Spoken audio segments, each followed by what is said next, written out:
Hi, I'm Charles with Handicap. The story begins as our protagonist Light says goodbye to his family. His goal is to become a great adventurer so his family can all live comfortably. Light arrives in the big city where he's instantly discriminated against for simply being human. He goes to the guild to register as an adventurer and he's given the F rank because it's his first time. The clerk wonders if he has a gift, so Light excitedly explains that he does, and it's called Unlimited Gacha.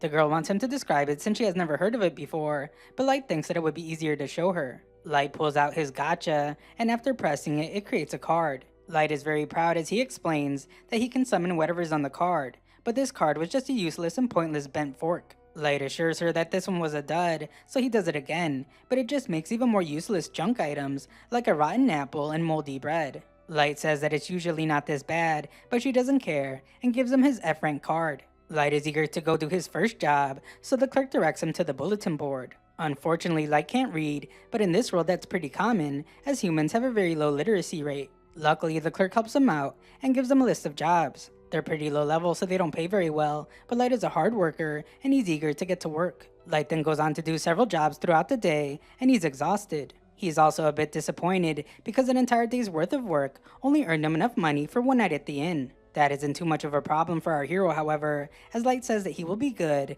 if he can just pull something edible from his gacha. Just then, some beast folk bump into him, and they blame Light for getting their clothes dirty. The thugs steal all his money, but say that they will use it to pay for the laundry bill. Light desperately tells them to give it back, as he won't be able to afford a night at the inn, but the beast folk don't care. One of them kicks Light while telling him to go sleep in a pigsty, and they leave. Not a single person around helps Light, and what's worse is that they even call him human trash. Just then, a girl helps him up, but Light sees that she's an elf, and he's startled. He apologizes desperately for touching her, but the girl assures Light that she won't hurt him. Light can't understand why an elf would be nice to a human like him, and the girl even hugs him. Onlookers are disgusted to see an elf even just touch a human, and Light is in utter shock. This elf girl got her knees dirty just to hug him, so he wonders if he's dreaming. The girl assures him that he's not, and the others in her group introduce themselves. They explain that they belong to the Concord of Tribes. It's the name of their party that represents all 9 races, created by the goddess. The beast folk introduces himself as Goru, and the elf is Sasha. There's also Diablo the Demonkin, and Aboro the Oni folk. The dragon guy is a dragon newt, and his name is Drago. Then there's Nanao the dwarf, Sion the dark elf, and Santor the centaur. That makes 8 members, so the group reveals that all they need now is a human to complete the 9 races. Light is at a loss for words, so they explain that their goal as a group is a noble one. They want to put an end to racial discrimination and create a fair world for everyone. They explain that they want Light to join them, but Light can't believe what he's hearing. Their leader assures him that they're very serious about having him, so Light happily joins. A while later, Light finds himself being attacked by giant serpents, and he must be rescued by Drago. Another monster nearly sneaks up on him, but Sasha's there to strike it down. She warns Light to be more careful, and reminds him that they're in the largest and toughest dungeon in the world, called the Abyss. If anything hits him in here, he won't survive. Light apologizes, so Sasha explains that she's just worried about him, and she checks him to make sure he isn't injured. Light has been adventuring with the group for a while now, so the others tease Sasha for coddling him as always. They then embarrass her by saying that she can't help behaving that way around Light, because all her blood rushes to her cheeks when she is near him. Sasha tries to say that she just doesn't want their party's image ruined by losing a member, but the others aren't buying it. Light is feeling pretty useless right now, but Drago tells him not to worry. He says that he loves the tea that Light makes for them, so he's already doing enough. Light is relieved to hear this, and the group continues on their quest. They arrive at an area with only one exit, and Drago decides that this is the perfect spot. Light assumes that it's time for a break, so he happily tells everybody that he will get his famous tea ready for them all to drink. He says that it will only take a minute, but Drago rudely silences him and declares that Light is banished from the party. Light is speechless, so Drago repeats what he said. Light is still utterly confused, so Garo simply tells him that he's getting kicked out of the party. Everyone's demeanor has completely changed as they're all rude, and Garo tells him that he's useless to them now. Even Sasha calls him a stupid kid and says that he always annoyed her. They even question if his ineptitude is due to a lack of brain cells or if it's just a characteristic of humans. They all show their true colors without holding back and reveal that they hate human garbage like him. Light desperately hopes that they're pranking him, but they assure him that they didn't go all the way down into the abyss just for a joke. Light points out that they were all so nice to him before, but they reveal that it was all an act as they wanted him to join their party. That doesn't make sense at all, so Drago explains that this entire scheme was done because of Light's gift. This makes things even more confusing for Light because his unlimited gacha isn't special at all. Drago reveals that their superiors have been watching Light because of his strange gift, as they suspected that he could be something called a maestro. The only reason they invited him into the Concord of Tribes was so they could keep a close eye on him. Light reminds them that his unlimited gacha is a worthless gift because it only lets him summon a bunch of junk, but that doesn't matter to them. They know his gift is trash, and his stats are even worse. That is why the superiors have determined that Light can't be the maestro, which means that he's just dead weight now. The others wish that the higher-ups would have made that decision earlier, because they hated having to act like they liked him this entire time. Light doesn't know anything about these higher-ups or the maestro, but Drago says that he has heard enough. It won't matter anyway, as Drago declares that it's time to finish the job. Light has never been more horrified, as he realizes that he isn't just getting kicked from the party. Finishing the job means that they're going to end his life. It's time to get started, so Goru attacks him and cuts up his face. Light's entire body trembles as the dark reality of the situation sets in, and he runs for his life. It's no hope as the group tells him that there's nowhere to run. He wouldn't stand a chance against even just one monster from the abyss, so they suggest that he just let them take his life instead. Sasha doesn't even plan on giving him a chance to escape, and she fires an arrow right through his leg. Goru expresses just how much he loves hunting humans, and Cyan agrees by saying that their cries are like music to her ears. Goru continues the beating by kicking Light, but Drago says that's enough. Goru wants to have some more fun, but Sasha reminds him that they need to stick to the plan. Their cover story is going to be that a monster from the abyss eliminated Light, so they can't give him any marks that would contradict that. Garo's ready to do the honors, and he tells Light that he was an entertaining punching bag, so he will make the execution quick. Light desperately crawls away, and he wonders why things had to end up this way. Light's despair reaches its peak, so he cries out that he wants to live, and he just so happens to set off a teleportation trap. Drago urgently tells Goru not to let Light escape,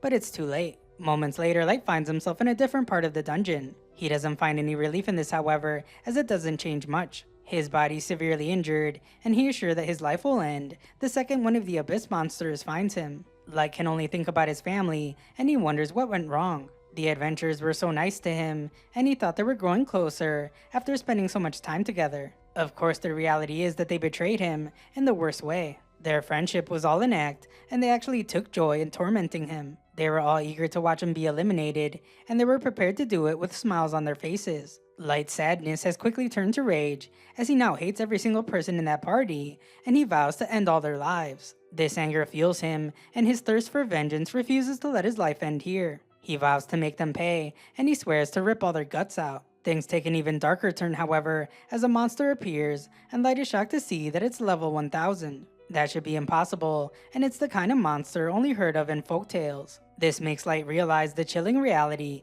that he was teleported to the deepest part of the abyss. There is no hope as the beast approaches him, but Light refuses to die before getting his revenge. All Light has to even try and fight back is his unlimited gacha, so he uses it. Light activates his unlimited gacha repeatedly, pulling card after card. Most are still junk like a rusty knife and a rotten apple, but Light refuses to give up. He must eliminate those that betrayed him at all costs and return to the family he loves. Luckily, Light's efforts pay off, and his gacha glows with incredible intensity like it never has before. The beast goes for an attack, but it's too late as Light's gacha has made a new card. A voice declares that it won't allow anything to hurt its master, and a girl emerges, completely destroying the level 1000 beast. This powerful girl clears away the mess she made, and surprisingly bows down to Light. She heals him, and instantly apologizes for it. She says that she couldn't bear seeing his handsome face and beautiful pearly skin scarred by such horrible wounds. Light is stunned to hear her talk this way about him, and even more surprised to realize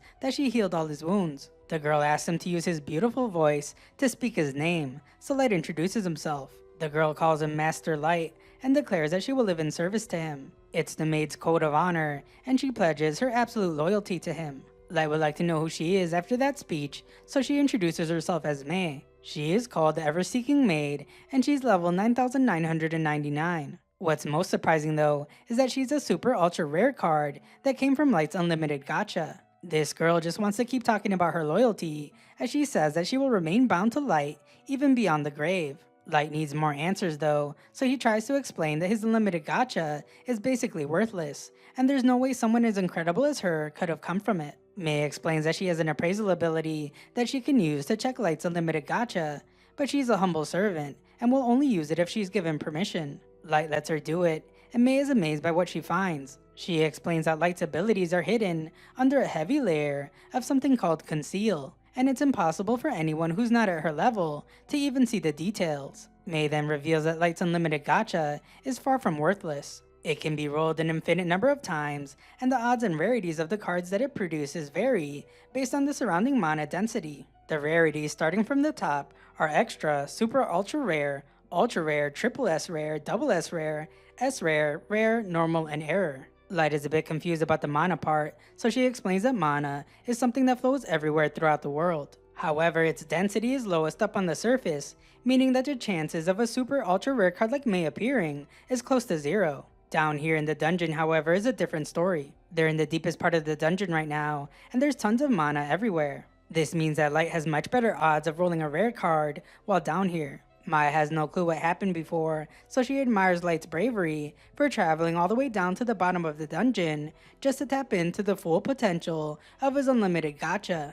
Light isn't a liar though, so he reveals that he could never brave the abyss on his own. He explains that he was betrayed and his old party slashed him and shot him with arrows. Light cries as he's overwhelmed by emotions from the betrayal, but his rage comes back as well. He wants to make them all pay and vows not to rest until they get what's coming to them. Just then May embraces him and apologizes for him having to experience so much suffering. She tells him not to worry, however, because with her power at his disposal, bringing divine retribution upon his foes will be a simple matter. May then pleads for Light to give her the order to hunt down the deceitful heathens and bring their heads back on pikes for him. Light is hesitant for some reason, so he steps back. May assumes that it's because Light is too kind of a person, so she says that his enemies don't deserve mercy. Light responds by saying that isn't the problem. He put his faith in those people and got duped. Then he almost lost his life after being beaten to a pulp and sent to the bottom of the abyss. The root cause of everything is his weakness, so Light has decided that he needs to get stronger. Light acknowledges that it might be impossible for a human like him, but he wants to get revenge with his own hands. Light wonders if May thinks he's being delusional, but she says that she would never think that about him. Instead, she declares that his wish is her wish, and if personal vengeance is what he wants, then it's her job to help him. May says that she believes in his potential more than anything, so Light thanks his loyal servant. With that settled, Light once again rolls his unlimited gacha within the abyss, vowing to master his ability so that he can establish a kingdom that can pave his path to revenge.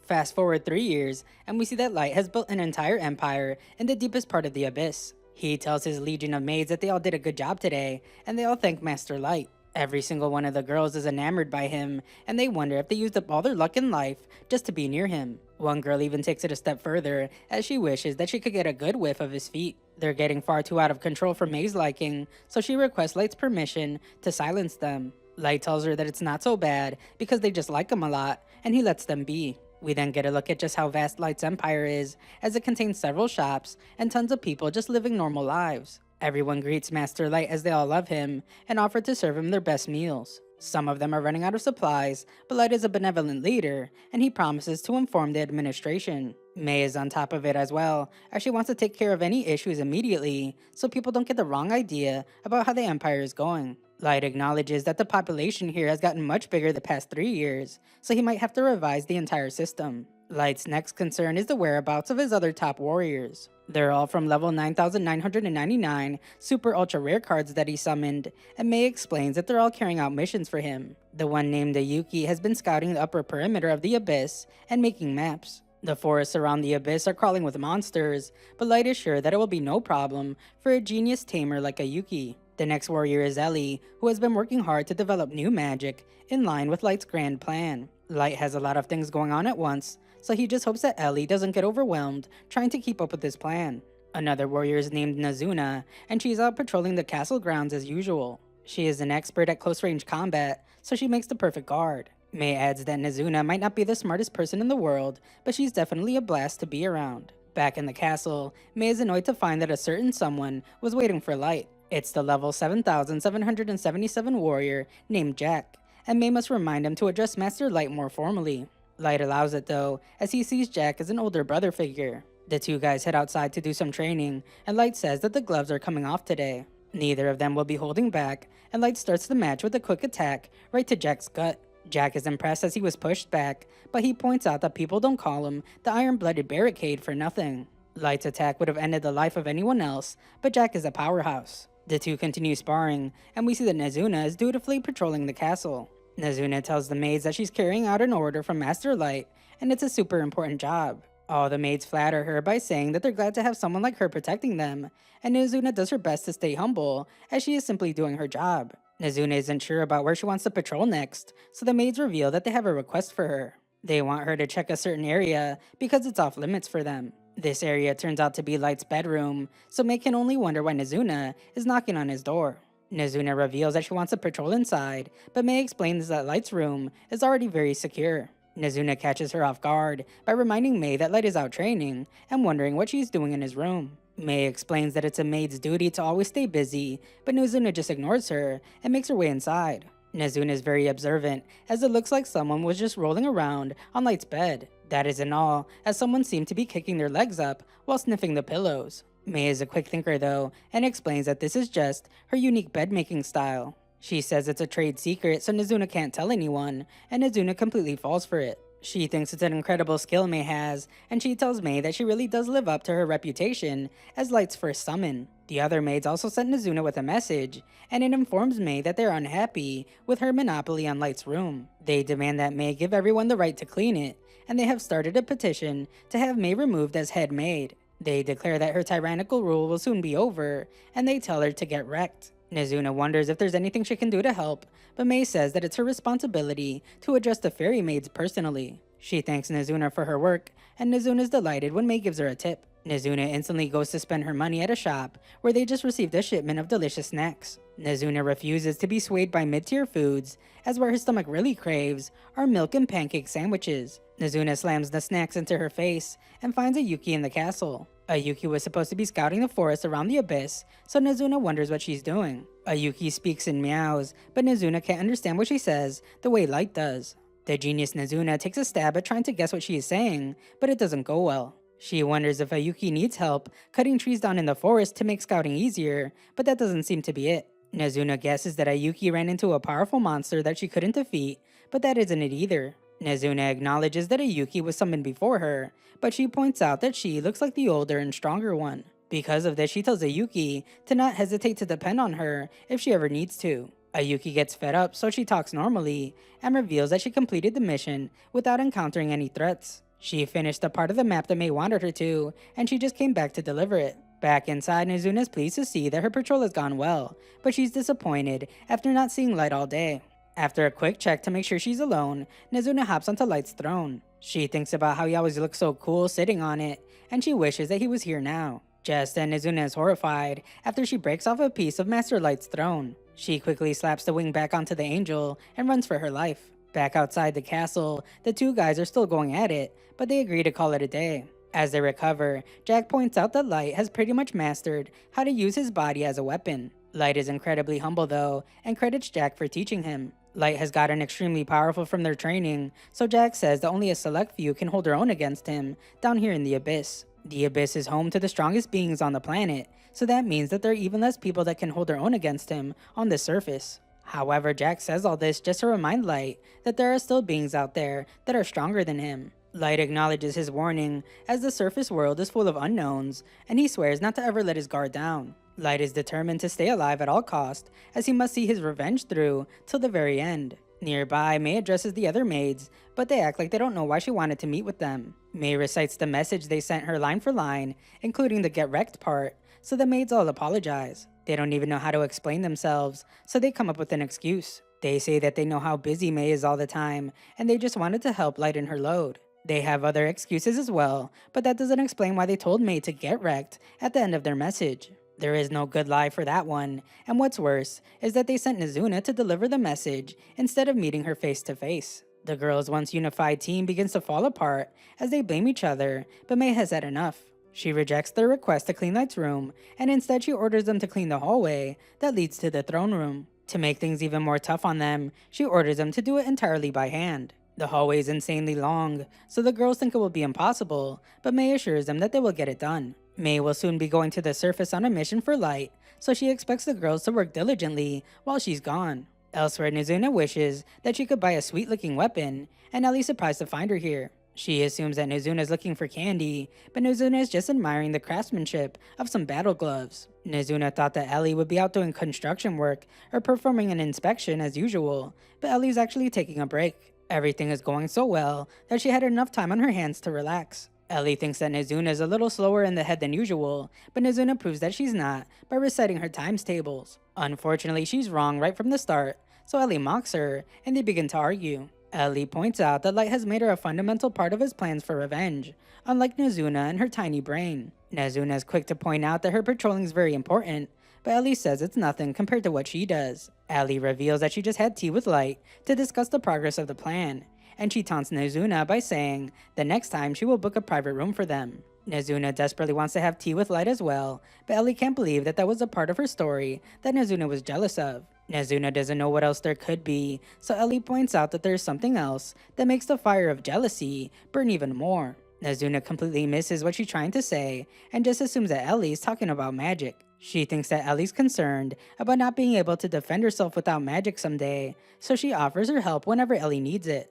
Ellie concedes and says that she will, leaving Nozuna to happily walk away. She returns to patrolling, and Ellie can only think about how Nozuna is one of a kind. Back in the castle, the four maids complain about how they ended up in trouble when they had a valid complaint about their boss. She is the boss though, so they can't really do anything, as May is basically untouchable. They all wish that they could be cleaning Light's room right now, where they would all run their noses through his sheets. The girl that always takes it a step further makes it even crazier by saying that she wants to lick all his used utensils. The other girls call her a freak at first, but eventually they all admit that they would do the same. The girls can't help but think about how May was the first to be summoned. It took a whole nother 3 months before Ayuki was summoned as the second one, so the girls can only wonder what they did while they were all alone. Their minds go to crazy places as they think about how pure and oblivious Light can be sometimes. They were a young boy and girl alone in a deadly dungeon, and they can't believe how lucky May was.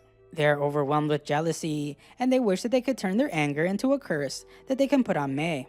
They give it a shot, but are soon shocked when May appears. They all thought that she was on a mission, but she hasn't left yet. May explains that she heard them chanting die over and over again, and she demands an explanation. They all change their tune to act like they have always been loyal to her, but May isn't buying it. The girls finally admit that they were overwhelmed with jealousy, especially because May was able to spend so much time alone with Light. May points out that she's under no obligation to reveal anything, but she will, just to be nice to them. She reveals that during the 3 months prior to Ayuki being summoned, Light spent the entire time reading tons of books and practicing every kind of martial art. He was consumed by his desire to become stronger, and there was never time for them to do any of the vulgar things that the maids have been thinking about. May has been feeling like she was being too harsh on the girls and that her orders were unreasonable. She was thinking about taking it easy on them, but she realizes now that she was wrong. The girls don't seem to have learned anything, so May orders them to clean the throne room as well. That will take forever, but May points out that they should have the time since they were using so much of it to curse her.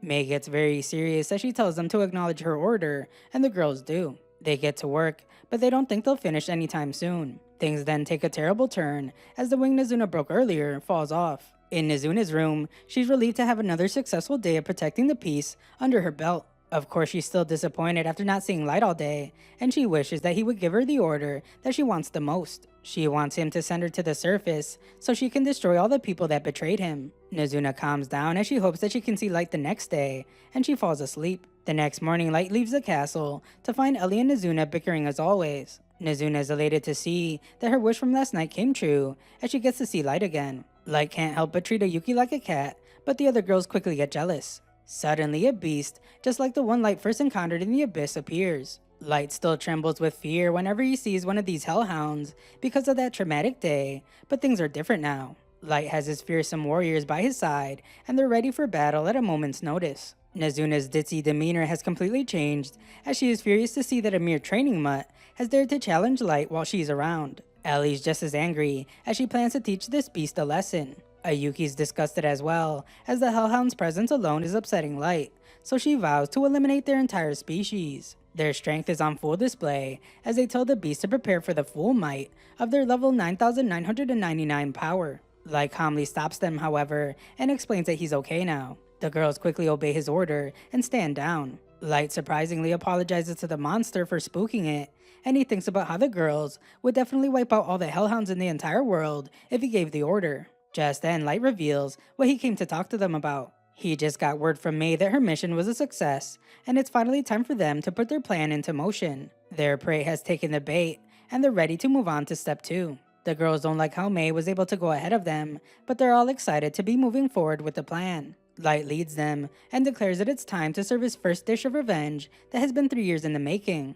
In the City of Wolves, we see one of Light's targets. It's Goru, and he walks around the city while people cheer him on as a hero, completely unaware of the vengeance that's coming for him. The villagers all love Goru so much, and one of them even wants him to date his sister. They fawn over him non-stop, and Goru isn't humble about it. He soaks up all the attention, and he tells all the villagers to make way for a megastar. A human nearby digs through some trash, and Goru hates the sight of him. He calls the guy street trash while tossing him to the ground, and he spits on the guy's face. Goru discriminates against humans just like everyone else, and he tells the guy to make sure that he never sees him again. At a bar, Garu's fanboys even admire the way he drinks alcohol. To acknowledge their good behavior, Goru allows them to order whatever food and drinks they want. He says that it won't be a problem for him because he just recently made a ton of cash. Garu's men enjoy a feast, and they tell Goru that he's an idol to low-born types like themselves. Garu's story is incredibly inspiring to them, as he was able to go from slum orphan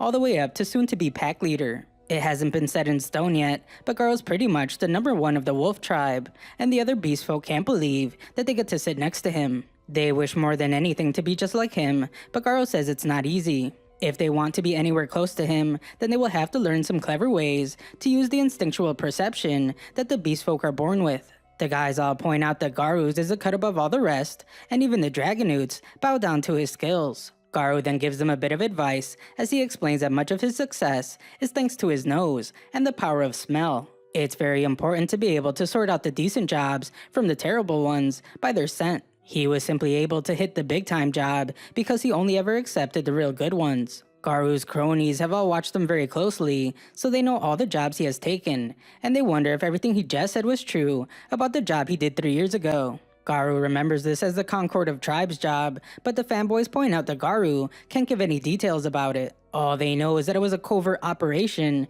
that only Goru could pull off. Goru apologizes to his men as he confirms that the Federation demands secrecy when it comes to that job he did. One of the guys says sorry for asking so many questions, but Goru tells them all to just enjoy themselves. Deep down, Goru can't help but think about how the Concord of Tribes job was the easiest job he ever had. All he had to do was eliminate one pathetic human kid who was suspected of being a maestro. Thanks to that easy and pretty effortless job, Goru has become rich and famous. It has always bothered him that they were never able to find Light after he teleported, but Goru was certain that there was no way that Light could have survived anywhere in the abyss. There is something that bothers him though, and it has to do with the maestros. He doesn't really know who or what they are, but he does know that every country in the entire world is frantic to find them. Thinking about all this makes Goru shiver, so he realizes that trying to dig deeper into this subject would be risky. He decides to forget about it completely, as he doesn't want to ruin this perfect situation he has going on by poking the bear. Unfortunately for him, his time has come as a mysterious girl walks across the bar. It's May, and she apologizes for interrupting Garu's conversation. This all took place 1 month ago, and we see that now Goru and his men are escorting May through the abyss. May pretends to struggle after traveling through the abyss for a month straight, and Goru thinks about how it'll only be a little further before he can show his real intentions. A look back to when May arrived at the bar shows that she pretended to be someone that didn't know about what happened to Light. She was simply looking for Goru, who was said to have been a member of the Concord of Tribes. Garu's men were furious to see a pitiful human speaking to their leader, but Goru wanted to hear her out. May gave her name to Goru and explained that she lived in service to her master Light as his most loyal maid. Goru was shocked to hear her say Master Light, and May revealed that she had been searching for Light's whereabouts. Goru feared that she might know something about what happened, but he didn't believe it because no one outside of the Concord of Tribes knew. May then lied and said that Light was a key figure of noble descent. Goru couldn't believe this about Light because he just looked like some little twerp, and he accused May of trying to fool them. May kept up the act though,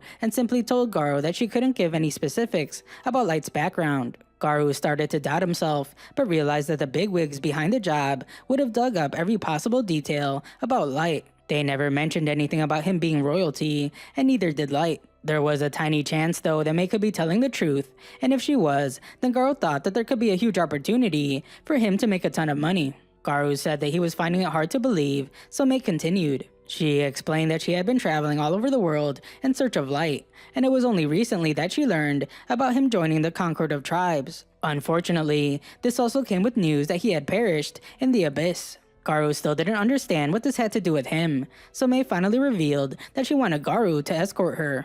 May managed to tear up as she explained that she wanted to check the place where Light was last seen alive for herself. Goru of course told her that going to the abyss carried a lot of risk, but May was prepared to pay him for his assistance. May then showed them a case filled with bars of gold that shocked all of Garu's men. It was pure gold, so Goru actually started to believe that Light was from some noble family. However, her paying him this much just to escort her was a bit strange, and Goru couldn't shake the feeling that it could be a trap. Garu's overconfidence would get the better of him, however, as he determined that even if it was a trap, one single weakling of a human wouldn't pose much of a threat to him. If she ever tried anything, Goru was sure that he could make short work of her. Because of this, Goru decided to make the deal with May. Goru was always a showman though, and he didn't just stop there. He pretended to not even care for the money, and said that his intentions were driven by something else. Goru lied through his teeth as he said that Light was one of his best friends, and even like a brother to him.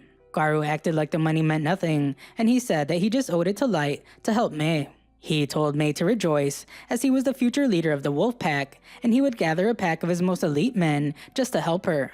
He declared that it would be no easy task, but him and his noble group would escort her through the danger-infested dungeon known as the Abyss. Back to the present, Goru thinks about how he wants to make sure that May reaches her goal without a single scratch. However, once they get there, this monster plans to do unimaginable things to her right on top of Light's grave. The evil courses through his veins as he thinks about it, and he can't wait to get to the spot. A while later they arrive at the last place Light was seen. Goru lies as he says that a pack of monsters got the drop on them and cut Light up real bad. Then he was unfortunately caught in a teleport trap and he was never seen again. May turns the acting up to really sell how saddened she is, and she begins to cry.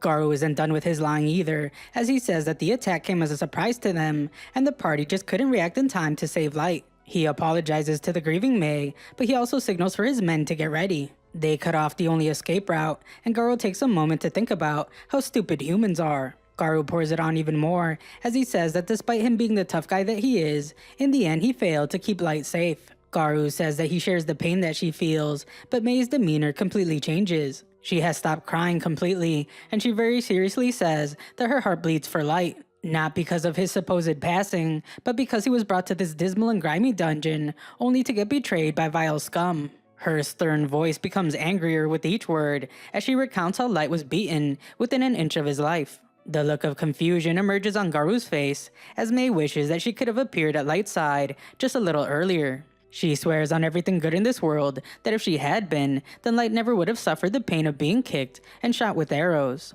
The shame she feels is unbearable, and she desperately wants to make it right. The chill of her vengeful voice strikes fear into Garu's heart, so his primal instincts force him back. Garu realizes that May knows every single detail about what happened that day, but that shouldn't be possible. The only people who really know what happened are the members of the Concord of Tribes, and a small handful of elite executives from each nation. Goru demands to know who she really is and who she works for, as he suspects that she was sent by another tribe to spy on him. May is insulted to hear him mistake her resolve for something so shallow, and she says that her allegiance belongs exclusively to her master Light. Goru calls her a rotten liar for tricking him, but this would prove to be a huge mistake. May stands with an intense hatred that can even be felt by Goru and all his men, and she declares that they can see who's truly rotten inside when Garu's guts are sprawled across the floor. Her terrifying gaze comes with an immense pressure that fills the entire room, and Goru begins to tremble. It takes everything Goru has to remain standing, and he can't even understand why he's so terrified of her. He thought that May was just a weak human, and someone they could just have their way with before disposing of her. It doesn't make any sense at all why she's able to freeze him in place and send chills running down his spine. May's stare only gets more intense as her endless hatred pours out of her, and Goru starts to realize that he won't survive what's coming. He determines that there's no hope left, but he's shocked when someone appears, instructing May to settle down. May obeys this order by suppressing her anger, and Garu's left even more confused. They are in the abyss, so he says that there's no way that some little brat of a human made it down here by himself. Garo is sure that this kid must have allies with him, so he tells his men to keep their eyes peeled for them. Just then, Garo finally starts to understand how wrong he has been about this entire situation. His mind still struggles to believe what his eyes are seeing, as it should be impossible, but he can't escape the terrifying reality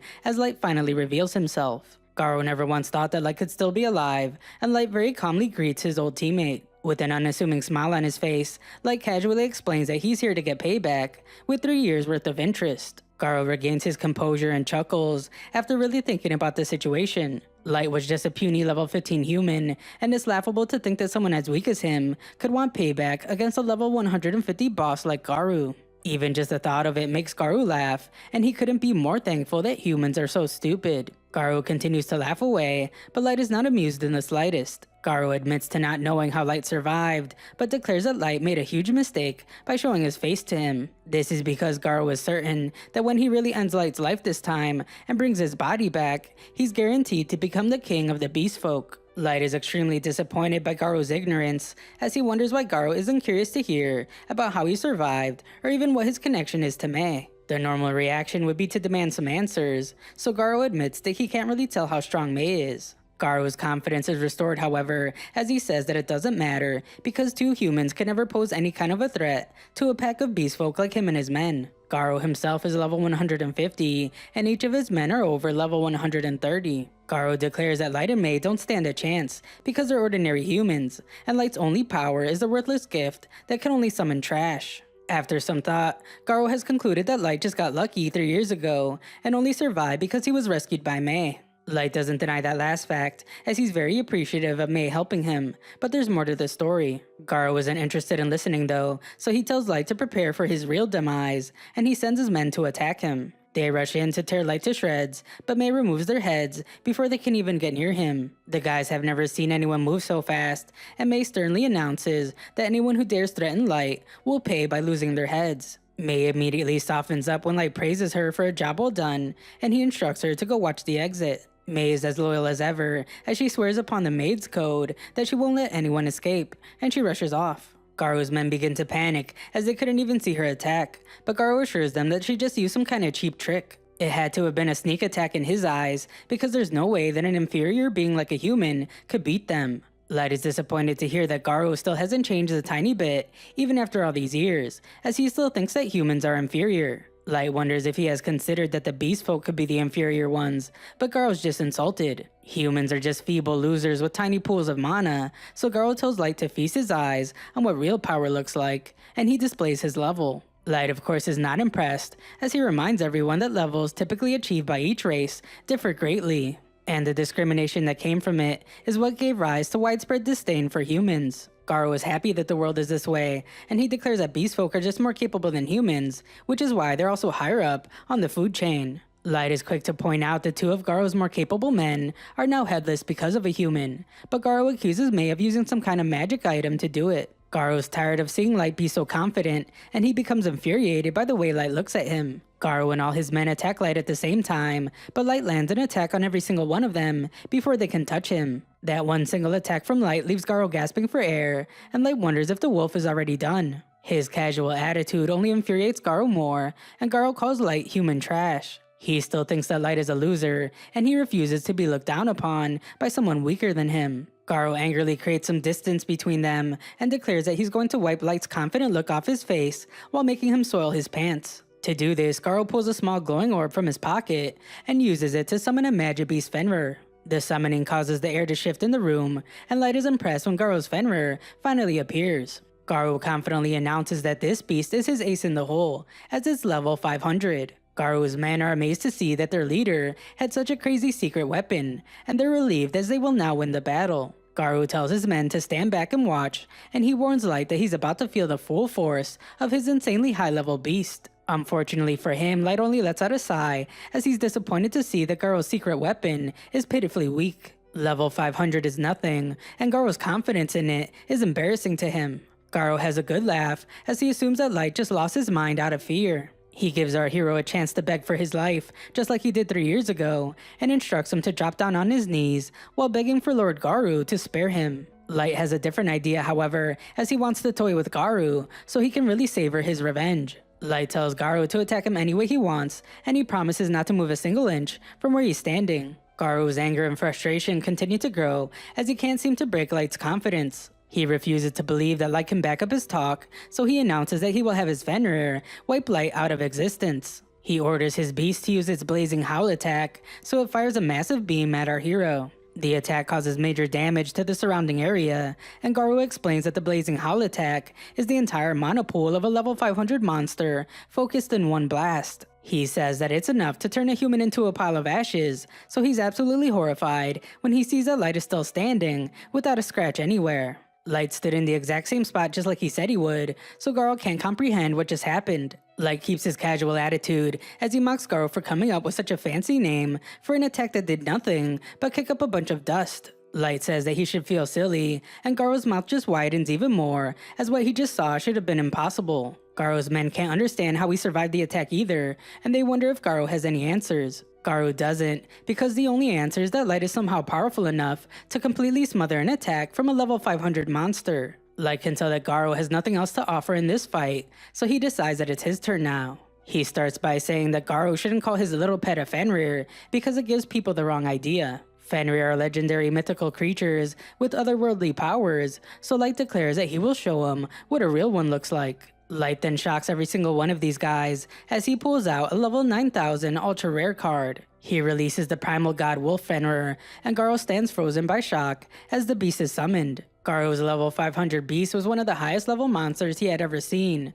so Light's level 9000 Fenrir blows his mind. Light orders his beast to eliminate Garu's, so it sends out its lightest attack. It blows a small gust of air out of its mouth, and this completely freezes Garu's monster. The attack also shatters it into pieces, so Garu and his men tremble as the dark reality of their situation has finally set in. The wrath of Light's revenge is closing in on them, and Garu can't believe that Light has a monster strong enough to wipe out his Fenrir in the blink of an eye. Light says that he's correct, but also assures the terrified Garu that he could have defeated the level 500 beast himself if he wanted to. It's now Light's turn to tell Garu to feast his eyes as Light finally reveals his own level. He's level 9999, and Garu's body now trembles uncontrollably as the unshakable confidence he once had turns to pure terror. Garu was sure that humans maxed out at level 100, so his mind desperately searches for answers, and he can only conclude that Light is some kind of imposter. This makes sense to him because Light looks exactly the same as he did 3 years ago. He has the same face and body, but any normal human would have grown by now.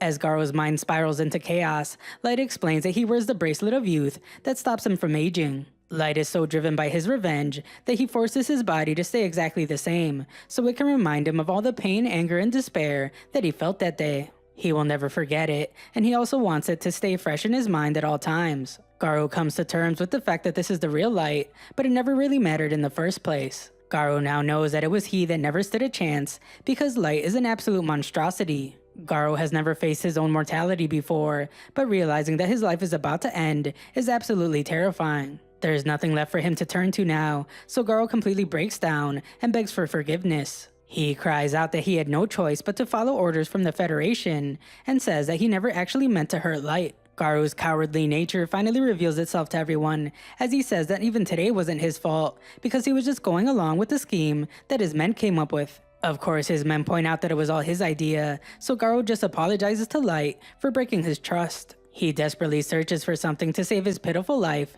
so he reminds Light of all the good times they had. Garu says that they were once friends, and he pleads for Light to spare him. The groveling Garu feels a bit of hope, as Light explains that there's actually some information that he wants from him. Light wants to know everything that Garu knows about the maestros, but unfortunately Garu doesn't know much. The group was only instructed to go search for one, but Light wants to know why the government is desperate to find them. Of course, Garu has no idea, so Light demands to know why the Concord of Tribes still tried to end his life, even after finding out that he wasn't a maestro. Garu doesn't know that either, and he just admits to not knowing a single thing. Light wonders if any of his men know anything, and they all say that they do. Unfortunately for them, May has an ability that can tell when people are lying, so she slices them all to pieces. She declares that anyone that attempts to deceive her master will be sent to the afterlife, so she tells Garu to choose his words wisely. Garu squeals from the terror of seeing all his men wiped out in an instant, and Light reveals that he has only one more question. Light has shown Garu what he and May are capable of, so he wants Garu's opinion. If they were to wage war against the entire world, does Garu think that they could win? Garu has always been proud of his perception and instincts, so Light wonders what they're telling him about this war Light wants to start. Light reminds him that May has the eye of truth that can see through everything, so he warns Garu not to lie. Garu fears that his answer will cost him his life, but his life is in danger regardless, so he soils himself. With no ego left to fuel his arrogance, Garu chooses his words much more carefully. He says that considering the great amount of power that Light possesses, he is sure that the battle will go in Light's favor right from the start. However, no matter how high Light's level is, he's still just one person. The various nations of the world have spent many years stockpiling weapons, armor, and special items. Their armies are vast, and their combined power is immeasurable. Garu says that once they all rally against Light, even he will have a hard time winning. Light is surprisingly satisfied with this answer, as that was exactly what he assumed anyway. There's only so much a single person can do on the battlefield, so it only makes sense. Light reveals that he actually has one more question, but it can wait until after they teleport. Light then uses a teleport card to take them back to his castle. Garu has no clue where they are, but he's more shocked than he has ever been in his entire life when he sees what Light has in store. Light has brought him to his throne room, where a massive army stretches endlessly before him, awaiting Light's command. Light takes one single step, and the entire army kneels before their master. Garu is shocked by the sheer magnitude of Light's supremacy, as the weight of Light's true power finally crushes whatever remained of his sanity. Light takes a seat, and he tells everyone to stand so they can display their stats. His seemingly endless army of unique warriors obey his order without a second thought, and a sea of numbers fill the room. Each of Light's warriors stand out with a unique presence, their levels ranging in the high thousands. A collection of beings so distinct in appearance that each one of them look more like legends than soldiers. Even the weakest among them stand above level 1000, while some of the strongest are full-fledged mythical beasts, reaching levels as high as 9000. At the very top are Light's elite warriors that all max out at level 9999. Light explains to Garu that these are the forces that he has massed over the last 3 years. In that moment, Garu's expression embodies pure despair, the realization that he's standing before a power far beyond anything his mind could ever comprehend. Light was prepared to ask him again about his chances of winning a war against the entire world, but Garu's face has already told him what he wanted to know. Light congratulates Garu, for he has earned the reward of languishing in pain and despair, far worse than anything he could imagine. Garu's fear has drained all the life out of his entire body, as he realizes that he and the others are to blame for giving birth to the godforsaken monstrosity that is Light. Light could end the world at the drop of a hat, and everyone that's not on his side is doomed. Garu's mind has crumbled to pieces after witnessing what unfathomable power really looks like, and all he can do is call Light the Lord of Destruction. Garu can hardly speak at this point, as he struggles to force the words out of his mouth, and he just manages to ask Light if he's trying to become a god. Light admits to liking the sound of that, especially since it aligns with his goals. Someone is hiding the truth from him, and he doesn't know what their intentions are. If they're doing it for righteous reasons, then Light will take the path to being an altruistic god. However, if they're doing it for nefarious reasons, then Light declares that he will have to go down the path of a satanic monarch. The power that allows him to do all this comes from his one ability. With it, Light can either grant blessings and fortune, or drown everything in despair. The world has a chance to prove which it deserves by simply revealing the truth that it hides. Light's plan for the future has already been set in motion, so he announces to his army that it's time to begin their march from the abyss to the surface, out of the darkness and into the light. A while later, Light finally decides to return home to show his family how successful he has become. He's horrified, however, when he arrives to find that his home has been completely destroyed. Terror overruns his entire body as he realizes that his hometown was decimated by an unknown force during his years of being away. 6 months after this, Light is only able to find a tiny bit of relief because the bodies of his family have yet to be found. They might still be alive, and it's the last hope he can cling to. Light's warrior named Gold wants him to find a place to stay, so another warrior named Nemo must remind him to be nicer since Light is grieving. The two begin to argue because Gold wants to stay at a hotel, but the ninja girl would stay with Light anywhere. Their dispute quickly turns into a juvenile argument about who's more loyal to Light, and who would endure the worst environment for their master. Light says that they can worry about lodging later, because for now they need to get information about the war they're about to start. Their goal now is to learn the military strength of each nation in the world. Light can't be sure, but he believes that the destruction of his hometown has something to do with the accusation of him being a maestro.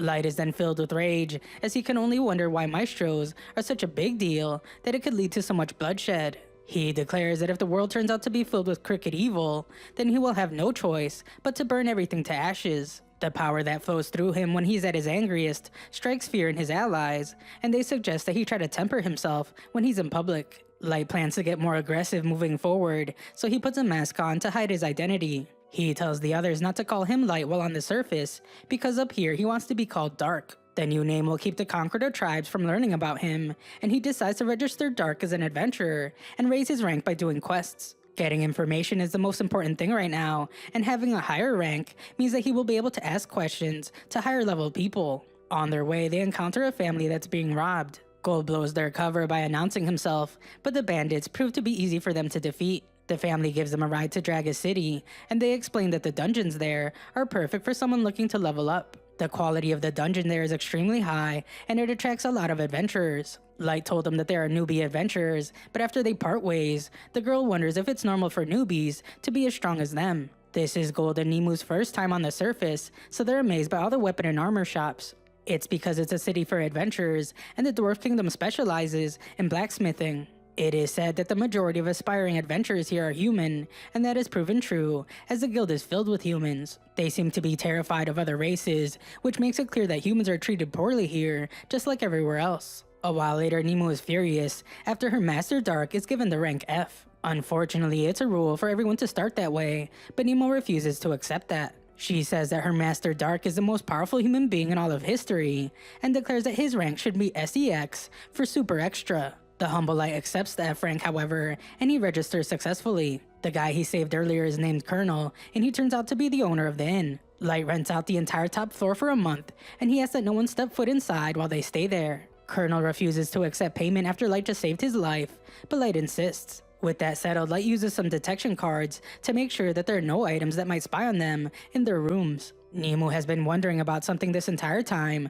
so she points out that Light might get injured with this huge goal of his. He could very easily stay at his castle and just order his warriors to carry out his orders. Light becomes furious at the thought of him not carrying out his revenge with his own hands, and Nemu very quickly realizes her mistake. Light's overwhelming thirst for revenge causes the entire building to shake, and Nemu apologizes profusely. Gold admires how Light wants to handle this himself, and Light acknowledges that Nemu was just looking out for his safety. Light apologizes for letting his anger get the best of him, but Nemu shows her remorse by kissing his foot. Many leaders in this world force their followers to do this, but Light hates it. It's too embarrassing in his eyes, but Gold says that he's kind of into it. The next day, Light notices how lively the shops are, which makes it clear that the dungeon must be as good as advertised. The people are amazed by Gold's armor, but they also notice Light's mask, and Light wonders if it makes him stick out too much. There's a huge line to get into the dungeon, but Gold notices that there are no elves. This makes sense though, because the elves and dwarves are currently feuding over who has claim to the dungeon. Light gets uncomfortable by how close Nemu is to him, but she says that this is her way of protecting him. Just then, they notice three mysterious people in hoods as they cut the line. However, the person at the front carries himself with incredible sharpness, despite the giant and obviously heavy weapon that he carries. Some adventurers are too terrified to say anything, but Light isn't, and he reminds the strangers that cutting in line is against the rules. The guy is furious as he can't believe that Light doesn't know him, but Light doesn't care, and stands by what he said. His warriors join in with some insults, as Nemu wonders if these guys are too dumb to know how lines work, and this makes the guy really angry. He refuses to be spoken to that way by some disgusting humans, but his servant reminds him to restrain himself so they don't cause a scene. This guy is obviously very strong, as his servant reminds him that using his sword would be going way overboard. They decide to just go to the back of the line, so all the adventurers around tell Light how amazing that was. The other group apologizes for not saying anything out of fear of starting a fight, and they're grateful for Light being there. They can't help but wonder if Gold's armor is made of real gold, but Nemu hits them with some reality, as she says that it's fake. Gold is too malleable to be used in armor, so the adventurers apologize for such a silly question. Gold uses this color as more of a symbol to express his dedication to being a knight. The adventurers can tell that this is their first time at the dungeon because they didn't come fully prepared. The first floors are incredibly large, so many people camp inside for days, but Light's group doesn't have any camping equipment. Light realizes that they have become accustomed to carrying everything in his item box, so Nemu wonders if they should carry some fake luggage to make them look normal. Soon it's their turn to enter the dungeon, and Light is amazed by how unique dungeons are. They are very mysterious, and learning their true purpose would require a deep analysis of the dungeon core. It would probably be impossible to learn everything about them, and Light is sure that Ellie wouldn't even be able to do it. Dungeons are filled with mana that gets stronger the deeper down they go, and that power gives birth to a variety of monsters and traps. The possibilities are endless, and dungeons can even be like their own world. This dungeon's incredibly beautiful, and Gold doesn't sense anyone nearby, so he says that Light can use some of his cards. Light uses some cards that conceal their presence and allows them to fly so they can easily make their way through the dungeon. Light never ceases to amaze Nemo with his abilities because he also had a card called Clairvoyance that shows him the fastest route to the next floor. All of his abilities make things too easy and boring sometimes, but it saves him a bunch of time. Meanwhile, the guy from earlier is still angry about being talked down to, and he unleashes his anger by using his giant sword to take out some orcs. He says that he's the youngest and most elite warrior among the Elven Kingdom's White Knights, and he calls himself a genius. His name is Kaido, and he declares that he's a legendary hero who single-handedly took the life of a maestro. His servant named Yanak reminds him that their goal is to defeat the trolls in the lower floors, but this infuriates Kaido. He explains that these orcs insulted him by challenging him, and no one is allowed to do that because he's the literal descendant of a maestro. He blames his low level for people thinking they can challenge him, but Yanak doesn't think that level 1500 is low. He's well beyond the typical max level for elves, but Kaido's rage and ego don't let him accept this. Kaido declares that he will become stronger so he can bring punishment to those that disrespect him. Yanak feels the same way, as they had both been exiled. Yanak was cast out because of his banned research, but he promises to put that research to good use for Kaido. Deep down, Kaido knows that he can't trust Yanak, so he plans to dispose of him after he helps him level up. Elsewhere, Light and his group finish up eliminating some giant trolls. They only need to provide the guild proof that they made it down to the 3rd floor so he can rank up. So they collect some gems from the beasts and call it a day. On their way back, they notice that the group from earlier is in battle. These guys work together to take out some goblins, and they're surprised when Light's group appears out of nowhere. Light actually saved them from being attacked by a dangerous snake, and he reminds them that while they did a good job in battle, they can never let their guard down. They all show their appreciation, but our heroes become very serious as they realize that something is coming. Some terrifying wolves appear out of the woods, but they shouldn't be in this area. Monsters this strong should only be deep in the forest, so the group of kids think they should run. Light explains that the wolves are not the real problem, and the group is stunned when the wolves run right past them. The kids are terrified as the real danger rapidly approaches, and it turns out to be a giant mantis monster. The kids are horrified because this monster was said to have been exterminated 10 years ago. Their leader tells Light that they just need help throwing it off balance so they can run away, but Light has a different idea. He points out that they just want to run away anyway, so Light asks their group if his team could just hunt the beast themselves. Light's warriors don't fear this monster at all, and they simply measure it up. It seems to be around level 500, and they determine that it won't even be a challenge. The kids are sure that fighting this thing will be just like throwing their lives away, but Light assures them that they will be fine. Nemo declares that it's time to squash the bug, but Gold is the first to take action. He launches a barrage of attacks, but he's disappointed when the mantis is able to take it all without even receiving a scratch. Light wants to test it next, so he uses a fire arrow card, but the monster just fires it back at them. The young group is terrified as they fear that their lives will come to an end, so their leader instructs their mage to back up Light's team. She seems horrified at first, but it turns out that she's actually just in awe of Light. He was able to cast a combat class spell with no incantation, and she can't understand why the others aren't freaking out after seeing that. The leader says that there's no time to be impressed because they have to help Light's team, but Gold just laughs at this. He tells the youngsters to just watch and learn because he's going to show them how a knight wields their weapon on the battlefield. Gold is sure that they think just like everyone else does. Typically, a shield is used for defense and a sword is used for offense. Gold, however, says that this is not always the case. He declares that all it takes is a well-timed counter to turn a shield into a mighty weapon, and he uses his shield to shatter the monster's powerful claw. His next lesson is to use a sword when you have the enemy on the ropes. His next attack cuts the monster's leg off, and Gold explains that battles are all about creativity and skill. The kids realize that this guy wasn't just all talk, and Light announces that it's his turn. He uses his fire arrow once more, but this time he alters its path so the mantis can't block it. Light does this with even more arrows, and he rains down fire upon the beast. The mage girl is absolutely losing her mind after seeing this, because Light is somehow able to control 30 arrows at one time. The arrows still remain in its body, so Light assembles them to break off the beast's other arm. Light declares that it's time to end this battle, but the mantis runs for its pitiful life. Light credits it for being smart enough to do so, but it's too late.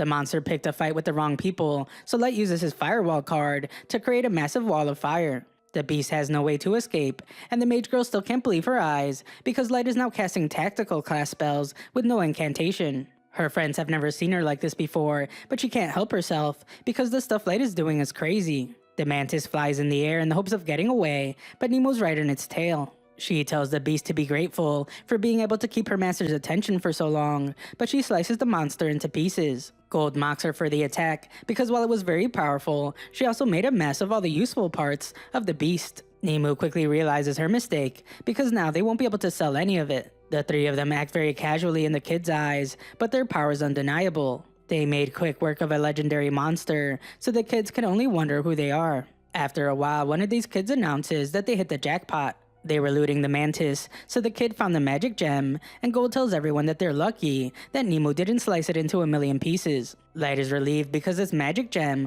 will surely help him rank up at the guild, but a kid just wants to know if there's some kind of famous party. He wonders if they're B rank, A rank, or even S rank, and he is shocked when Light reveals that they're all actually F ranks. The mage girl makes herself useful by using a water spell and telling the others that they can use it to wash their hands. After cleaning up, Light thanks them for helping him get his hands clean, but the kids are much more grateful for Light's team saving their lives. In return, the young adventurers offer to share a camp for the night, but Light doesn't want to burden them. The leader points out that the sun will be setting soon, and this place gets far more dangerous at night. Besides that, he points out that his little sister is itching to talk with Light about magic. Light takes them up on the offer, so that night they all enjoy a delicious meal. The mage girl is delighted to hear that Light's parents are both mages because it helps explain why Light is so talented. The girl's name is Maya, and Light compliments her on her magic as well. Maya of course points out that she can't cast voiceless spells like Light can, so they are not on the same level. She becomes furious when her big brother doesn't know how impressive that is,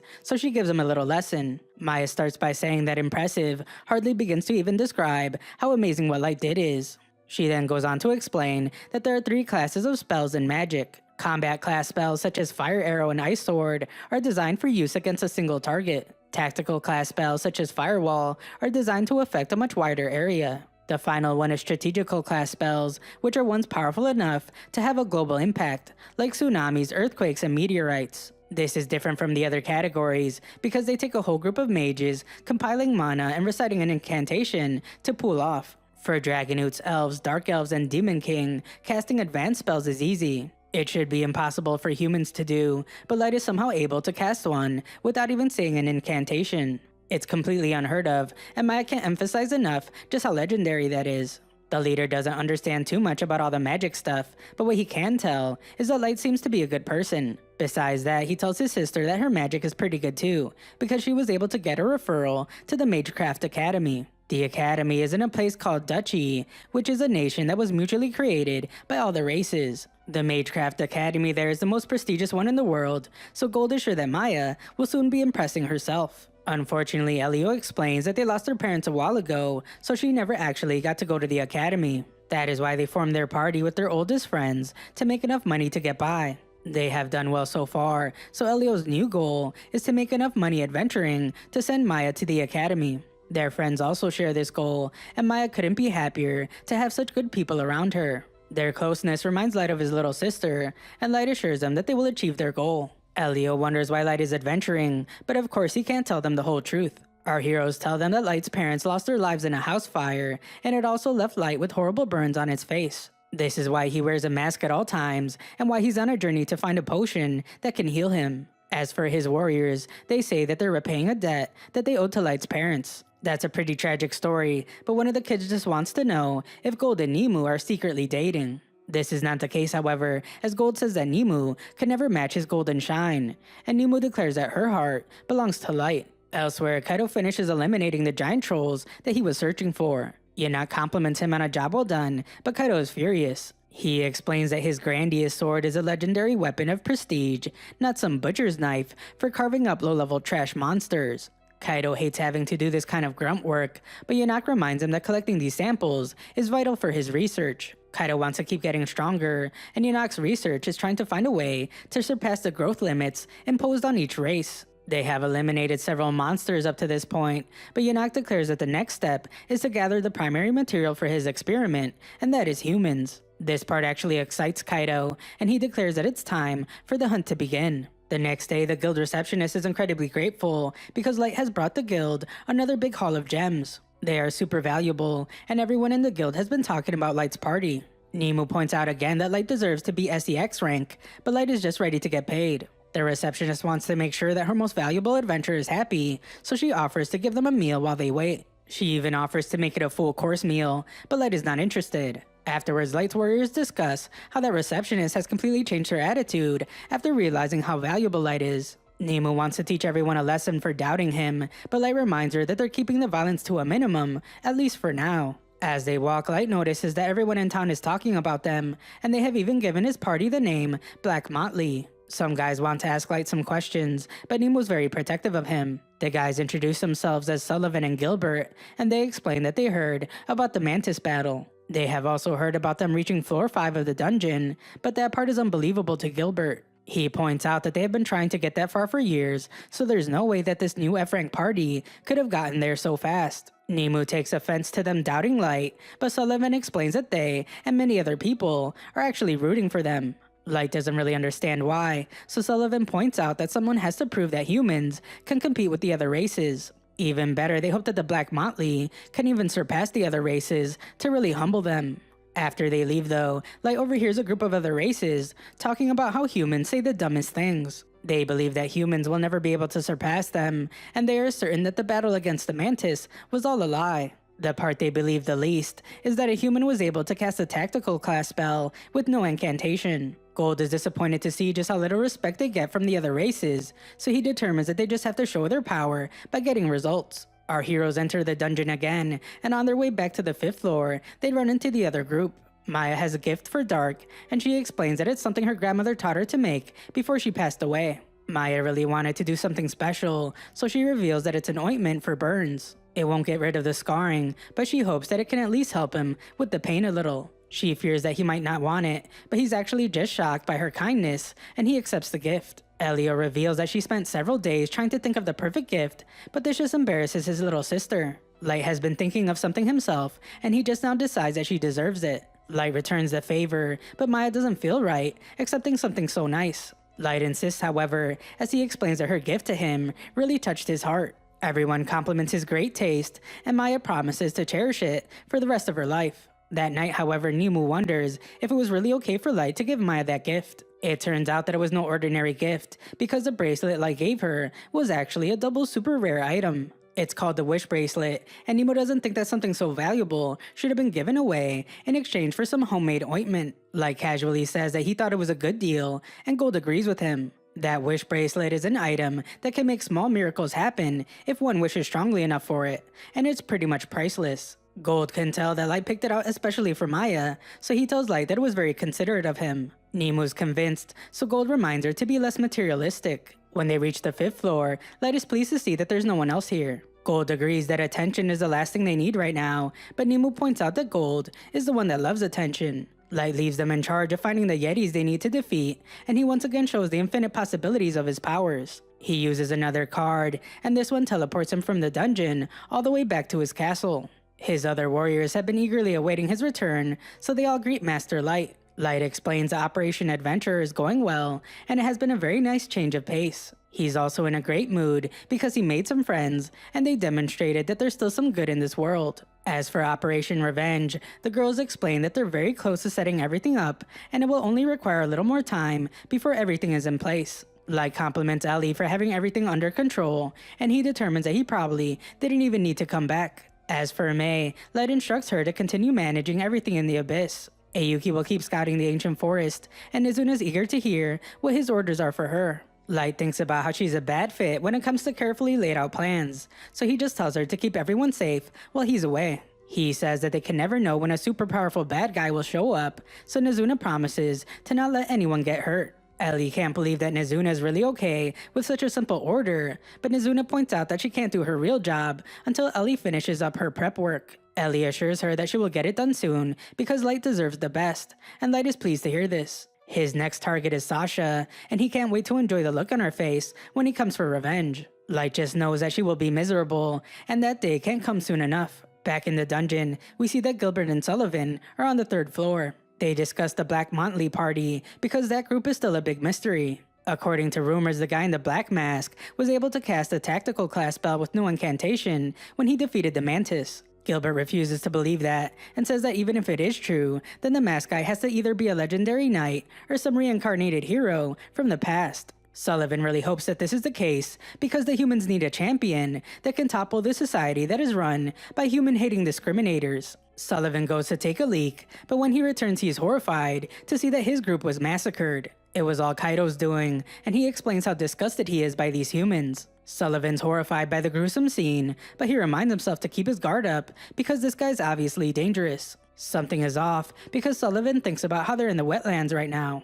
Water is everywhere, so his group should have noticed splashing sounds as the attacker approached. This obviously isn't what happened, however, because the bodies of his teammates don't show any signs of them putting up a fight. Sullivan thinks about how he's sure that this guy used some kind of spell, and we see that Kaido is furious as always. He points out that even the lowliest of worms would react to their friends being stomped on, and he wants to see a reaction out of Sullivan. Sullivan just continues to think, however, as he determines that even just one elf will be too much for him to handle. His only goal right now is to escape somehow, so he can report this to the Adventurers Guild. Kaido just keeps disrespecting Gilbert's body as he wants to antagonize Sullivan, but Sullivan just apologizes to his old friend. He uses a smokescreen to get away, and he thinks about how most combat spells are completely worthless if the attacker can't see their opponent. Besides that, this entire floor is like Sullivan's backyard because he has been coming here for years. He wants to make sure that Kaido gets punished for what he has done, but he's shocked when he gets attacked by something. He wonders if it was magic, but that should be impossible.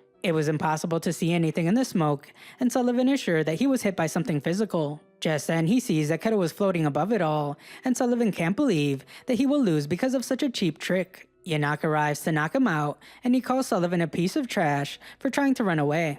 Yanok then expresses how disappointed he is because he told Kaido that he needed living humans for his experiment. Kaido eliminated them all except for one, but Kaido thinks that should be enough. Unfortunately, it's not, as Yanok points out that successful experiments are only built from repeated failures. Kaido agrees to be more careful from now on, but declares if any trash human does anything to upset him, then he won't hold back. Yanok, on the other hand, believes that humans actually have value, but only as lab animals for his experiments. He declares that they will make humans understand the roles vermin like them play in the grand scheme of this world. A while later, our heroes turn in more gems to the guild, and Nemu once again demands for her Master Dark to be promoted. The receptionist panics as she points out that they just made an exception for him the other day when he was promoted straight to D rank from F rank, but Nemu doesn't think it's enough. The receptionist tries to explain that they use a system to make a decision like this, but Nemu declares that her master's almighty greatness cannot be measured by any system. She still thinks that he deserves the SCX rank, but Gold wishes that she would see how bad that makes Light sound. Unfortunately, there's nothing that can be done because not enough time has passed since Light registered. The receptionist, however, does say that things could be different if he achieved another big feat like defeating the Mantis, and this gives Light an idea. Light hears news about someone ending the lives of adventurers, and he determines that this could be the big feat that ranks him up even more. Light's warriors agree, but unfortunately there's no information to go on because the suspect is still unidentified. Gold wonders why he doesn't just pull a card that can track down the suspect, but Light reminds him that the cards he gets from the gacha are randomized. Nemu suggests that they call him back up from the abyss, but Gold isn't sure how helpful that will be. Light points out that this adventurer killer has only been targeting humans, so they can't just let them go unchecked. Just then, Light senses something, and a portal opens in the room. Light is then absolutely horrified as Maya's unconscious body falls out of the portal, and he can tell just how badly she's injured. Maya's not able to respond to him when he calls out to her, and the bracelet he gave her breaks off her wrist. When Maya wakes up, she's barely able to speak, but she has something urgent to warn Light about. Light heals her, but she loses consciousness again, so Light apologizes as he must pry into her memories to find what's going on. Light uses a hypnosis card and sees a memory of Maya's group learning about the adventurer killer. They were told that all the victims have been humans, and the culprit is not a monster. The suspect is casting multiple spells with different attributes, and no monster could do that. Maya was sure that their group wouldn't stand a chance against the suspect, and they were also warned to leave. Elio decided that their party would leave, but they didn't have much time before nightfall. It soon became very dark, and Elio instructed the others to keep pushing so they could get as far away as possible. Elio noticed how exhausted everyone was because they were walking all day and weren't even halfway to getting to safety. It was already dark and everyone was completely tired, but Elio knew that they couldn't risk camping for the night. Unfortunately, it wouldn't matter either way, as they were approached by a mysterious trio. They posed themselves as concerned adventurers who warned the group that it was dangerous to be out at night. The youngsters remembered this trio from before, and Myra was worried that they hadn't heard about the news. Elio told the strangers that someone has been taking the lives of adventurers, and he told the trio that they should consider leaving the dungeon like they were. Kaido kept the act up by pretending to notice that the number of adventurers had suddenly dropped off, and he thanked the young group for warning them. Ginra was glad to see that these line cutters weren't so bad after all, but that wasn't the end of the conversation. The trio dropped the act, and Kaido determined that they should have put more effort into covering up their crimes. Kaido had no clue that news of their actions would spread so quickly, and Yanak realized that the guild was more competent than he gave it credit for. The overly trusting Elio had no clue why they were talking this way, and Yanak said that this kind of stupidity was to be expected of humans. He couldn't believe that they had to spell the truth out for them, and Kaido said that humans are always dumb as dirt. Kaido then made the truth very clear as he declared that Elio's group would be the last batch of bugs that he would squash for the day. Elio quickly realized that these guys are the suspects, so he didn't hesitate for even a second before telling Maya to run away. Deep down, Elio knew that they weren't going to survive, so he told Maya that the others would fight the suspects so they could buy her time to escape. Elio charged in, knowing that he couldn't give the suspects time to act, but this infuriated Kaido. He knew that this group was outclassed and outgunned, so them thinking that they could buy time against him was insulting. He took his anger out on Elio, and the others watched in terror as their leader was cut open. Maya cried out to her brother, and the other two guys rushed in to avenge their best friend. Unfortunately, they only met the same fate, and Maya couldn't believe what her eyes were seeing. It was a normal day just a few hours ago, but her entire world was now falling apart. Warren was the only one with enough life to speak, so he used his last moments to tell Maya to get on her feet. Warren knew that she was frozen by the horrific sight of seeing all her friends get massacred, so he knew that he had to snap her out of it. Warren then used his last bit of life to loudly scream for her to run away. The light-hearted Ginra didn't even know that his old friend could even shout like that, and he showed that he too had some life left. Ginra stood by his comrade, and the two friends bravely charged at the attackers together. Maya called out to them knowing that they wouldn't stand a chance, but the boys were determined to protect her. Kaido only took this as an insult, however, and he hated that more than anything. Yanak knew just how angry Kaido gets after being insulted by humans, so he tried to tell Kaido to take it easy, as his next attack was clearly going to be life-ending.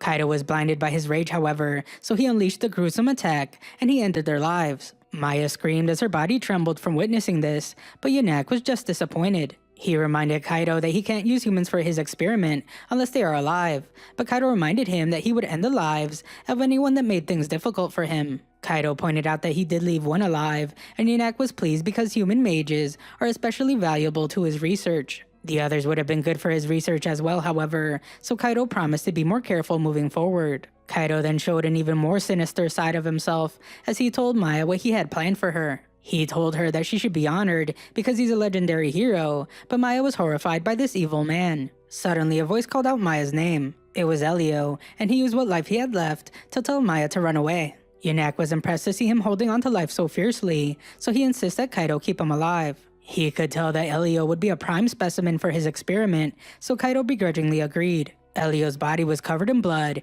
and he knew that his life was pretty much already over. None of that mattered, however, as all he wanted was to make sure that Maya survived. He told her that she needed to get away no matter what, but he could tell that she was still frozen with terror. Elio managed to reach her by smiling, and he told his sister to run for it. The two began to cry, as they knew that this could be the last time they ever saw each other, and Elio told his sister to run as fast as she could so she could live a long life. Maya finally gathered the courage to run away, but Yanak instructed Kaido to capture her. Elio did his best to stop him, but he was just swatted away.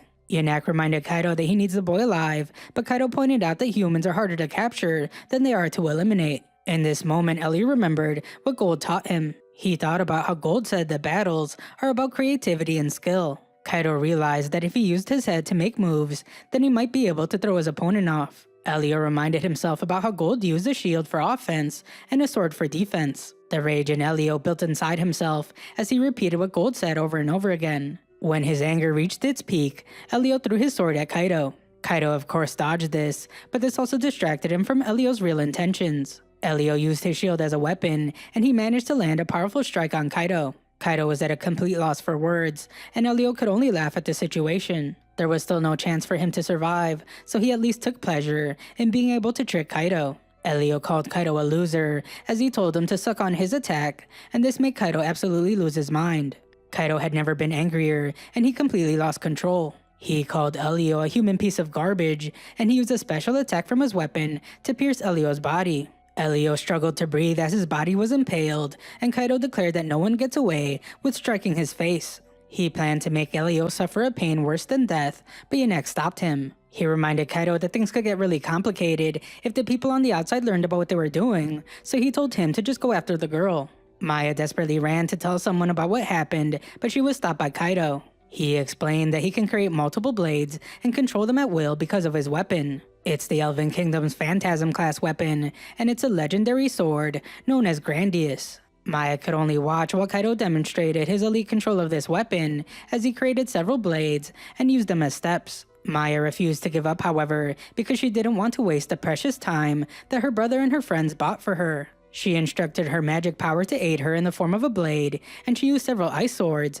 to attack Kaido. Kaido quickly destroyed them, but he was annoyed to see that it was only a distraction. Maya desperately wanted to find Dark, as she knew that he would be able to help her, but Kaido caught up to her again. Kaido told her to give up and just listen to the orders of a legendary hero, but Maya refused. In her anger, she told Kaido that he was no legendary hero at all. She declared that heroes are kind and strong, and they are more like the hero known as Dark. Maya called Kaido a bully that only picks on the weak, and this really triggered something inside of him. Kaido was called a bully his entire life, and he was mocked for kissing up to his superiors. He was kicked out of the White Knights, and everyone said that he deserved it. Maya called him a spineless loser, and the tormented Kaido lost control. He sent every blade in his command straight at Maya, but Maya knew that she had to survive no matter what. Everyone sacrificed their lives for her, so she had to tell Dark what happened at all costs. This triggered the wish bracelet, and she was teleported straight to Light. Light's warriors can tell that something's terribly wrong, as Light hasn't said a single word.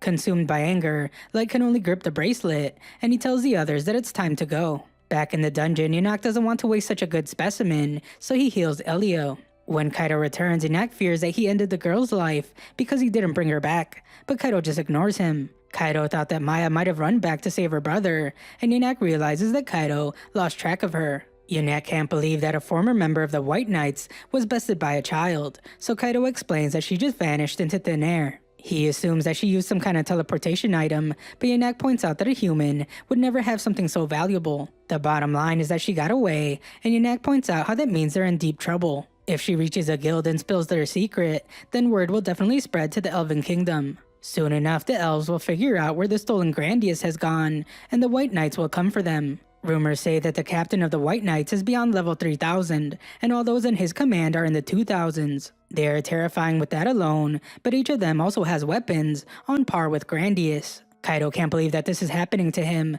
but Yanak tries to calm him down. As long as he completes his research, then Kaido will be able to surpass his level limit, and all their problems will be solved. Kaido's relieved, and Yanak declares that they just need to find a place for him to continue his research. Unfortunately for them, Light arrives to tell them that they won't be going anywhere. Kaido is shocked because no one can sneak up on a level 1500 like him, so he can only wonder how Light appeared without giving himself away. Light's tone becomes somber for a moment as he puts Warren and Gimra to rest. Nemo explains that Elio still has some signs of life left, and his wounds have been patched up. Yanak is completely stunned because he only took his eyes off Elio for a second, but this group was somehow able to take him. Light heals Elio, and he can only wonder why someone would do such evil things. He can't understand why these kids had to suffer such injustice, because all they ever did was stand firm in a world filled with awful discrimination. They were kind to everyone, and simply did their best to make an honest living while supporting Maya's dreams for the future. Light says that they didn't deserve such a horrific fate, but he knows that it's too late to change anything now. Under different circumstances, Light is sure that they could have all grown up to become great friends, but that world was torn apart. Light struggles to contain his anger, and he vows to make the criminals pay for what they did. Yanak tries to lie his way out of this, as he points out that he was the one that healed the boy. Light doesn't entertain their lies, however, as he explains that Maya told him everything. He knows that these guys don't want to get found out, so he tells them to be relieved because he hasn't told the guild a single thing. Kaido laughs like an absolute maniac because he can't believe how lucky he just got. They were so close to having their secret found out, but now all he has to do is eliminate this group in front of him, along with the girl, to get away scot-free. Kaido's confidence goes through the roof as he points out that everything always goes his way. This is true in his mind because he's a legendary hero, and this just confirms that he's blessed by the gods. Light can only laugh at this guy calling himself a hero, and he reveals the real reason that he didn't tell the guild. Light plans on ending their lives in the most vicious way possible, and he just didn't want anyone to know how he did it. He vows to make them suffer the way Maya and the others did,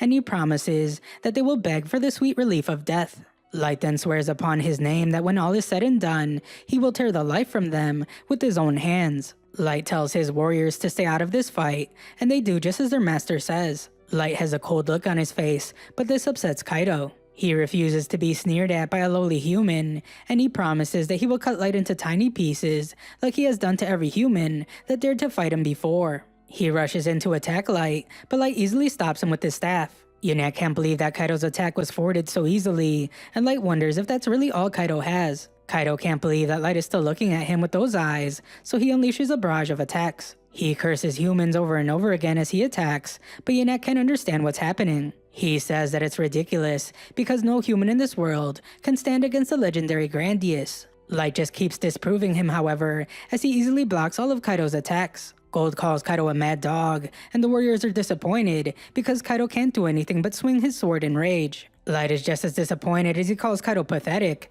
and he crushes Kaido's insides with his first counterattack. Kaido can barely breathe after just one strike, and Light wishes that he would try to fight better. He tells Kaido that he will have to at least try harder, or else he might end Kaido's life by accident. Kaido refuses to let a human talk down to him, so he uses his sword's special ability. He calls forth an incredible number of blades, and he tells Light to tremble and weep before his power. Kaido then instructs Light to bear witness, for this is the power of the legendary Grandius. Kaido begins to rain these blades down upon Light, and Light is actually surprised by how useful this attack is. Light sets fire to the forest to give himself some cover, and he dodges all the attacks. Nemu explains that every single one of Kaido's blades are enchanted with magic, and they even have different attributes. It's actually very impressive, but the warriors are sure that it won't be a problem for Light. Light continues to dodge the endless flurry of blades, and he admits that the attack does have some power. Unfortunately for Kaido, Light declares that it won't be nearly enough. Kaido tries to attack him directly, but Light proves to be impossible to land a strike on. Of course, this makes Yunak lose his mind even more, because Kaido summoned his sword to sneak behind Light, but Light still somehow blocked it. There has never been a human in all of history this strong, so Yunak can't accept what he's watching. This shouldn't be possible, and he can't understand how a human can go toe-to-toe with an elf wielding a Phantasma-class weapon. Kaido is sure that Light must be cheating somehow, and he accuses him of dressing like a mage while really being a warrior. He hates that Light thinks he can trick people by dressing this way, and it just makes him hate humans even more. Light explains that it's not a trick because he really is a mage, but Kaido doesn't believe him. No mage could possibly ever fight on equal level with him, but this statement just makes Gold pity him. Light is one of a kind, so it's understandable why Kaido would be so confused. Light releases the ice sword attack, and Kaido can't believe that he was able to summon so many ice blades without an incantation. Kaido makes one last desperate attempt to strike Light, but it's no use as Light fends off his blades with blades of his own. Yunak's mouth nearly drops to the floor as Light completely counters Kaido's attack. This entire scene is unreal, as Yunak points out that Light is using Ice Sword to pick off the clones of Grandius one by one. That requires magic power far beyond an elven mage, and it shouldn't be possible for a human. Kaido lets out a smile when he tricks Light into blocking an attack, but Light is no fool. He stops Kaido's sneak attack as well, and Yunak really begins to lose hope. Not a single attack is reaching Light, and Light is even able to summon enough ice blades to use them as a barrier. Light wonders if Kaido is done throwing a tantrum, but Kaido still can't comprehend what's happening. He assumes that this has to be some kind of joke, because a legendary hero like himself could never be bested by a human brat. Kaido then shocks everyone when he declares that a maestro was given the Grandius sword from the heavens above, and it should be unbeatable. Light is stunned when he hears the word maestro, and he demands to know why Kaido knows that word. Kaido is happy to oblige, and he laughs because the answer to that question should be obvious. He declares that he knows about maestros because he was born with the blood of a maestro inside of him. This is why he's called a sub-maestro, and Light is stunned because he has never heard the term before. Kaido proudly declares that he's vastly superior to human trash in every way, right down to their genetics. Light is very intrigued by what a sub-maestro could be, so he informs his warriors that there has been a change of plans. Light declares that they will take these two elves down to the abyss so he can drain the information they have straight from their brains. Light's companions prepare to fight Yanak, but Yanak points out that he's a mere scientist. He doesn't partake in battles, but he does have something up his sleeve. With the snap of his fingers, Yanak has his underlings transform into giant and grotesque monsters. These things are hideous, and Yanak tells everyone to behold the fruits of his labor. He created him through his research, and there are human-monster hybrids. One was spliced with a special type of rock lizard that lives on the Dark Elf Islands. The other one was spliced with a fresh troll that they harvested in this dungeon. Our heroes are absolutely horrified as they recognize one of the faces because it used to be Sullivan. These experiments are terribly inhumane, but this is Yanak's pride and joy. His research has revealed that splicing different species into these hybrid forms is the key to surpassing their natural growth limits. Unfortunately, Yanak explains that they require multiple humans to become stable, and that's really the only problem. His goal is to create a powerhouse that's beyond compare, which means that he needs many more humans to use as specimens. Yanak believes that he's doing the most noble deed and that he's being guided by the heavens themselves. Light has had enough of this guy's arrogance, so he tells him to shut his mouth. Yanak assumes that his genius is just too much for a puny human brain to understand, but that isn't Light's issue. Light is disgusted by what Yanak has done, so he tells his warriors to put the poor people out of their misery. After they're done with the hybrids, Light tells them to leave Yanak alive because he has a lot of questions for the mad scientist. Yanak is disappointed that they can't see his vision, so he's left with no other choice. He will just have to educate them in a way that their feeble minds can understand, and that's with a hands-on demonstration. This is actually just the monsters attacking, so our heroes obey Light's orders. They tell the poor souls to rest in peace,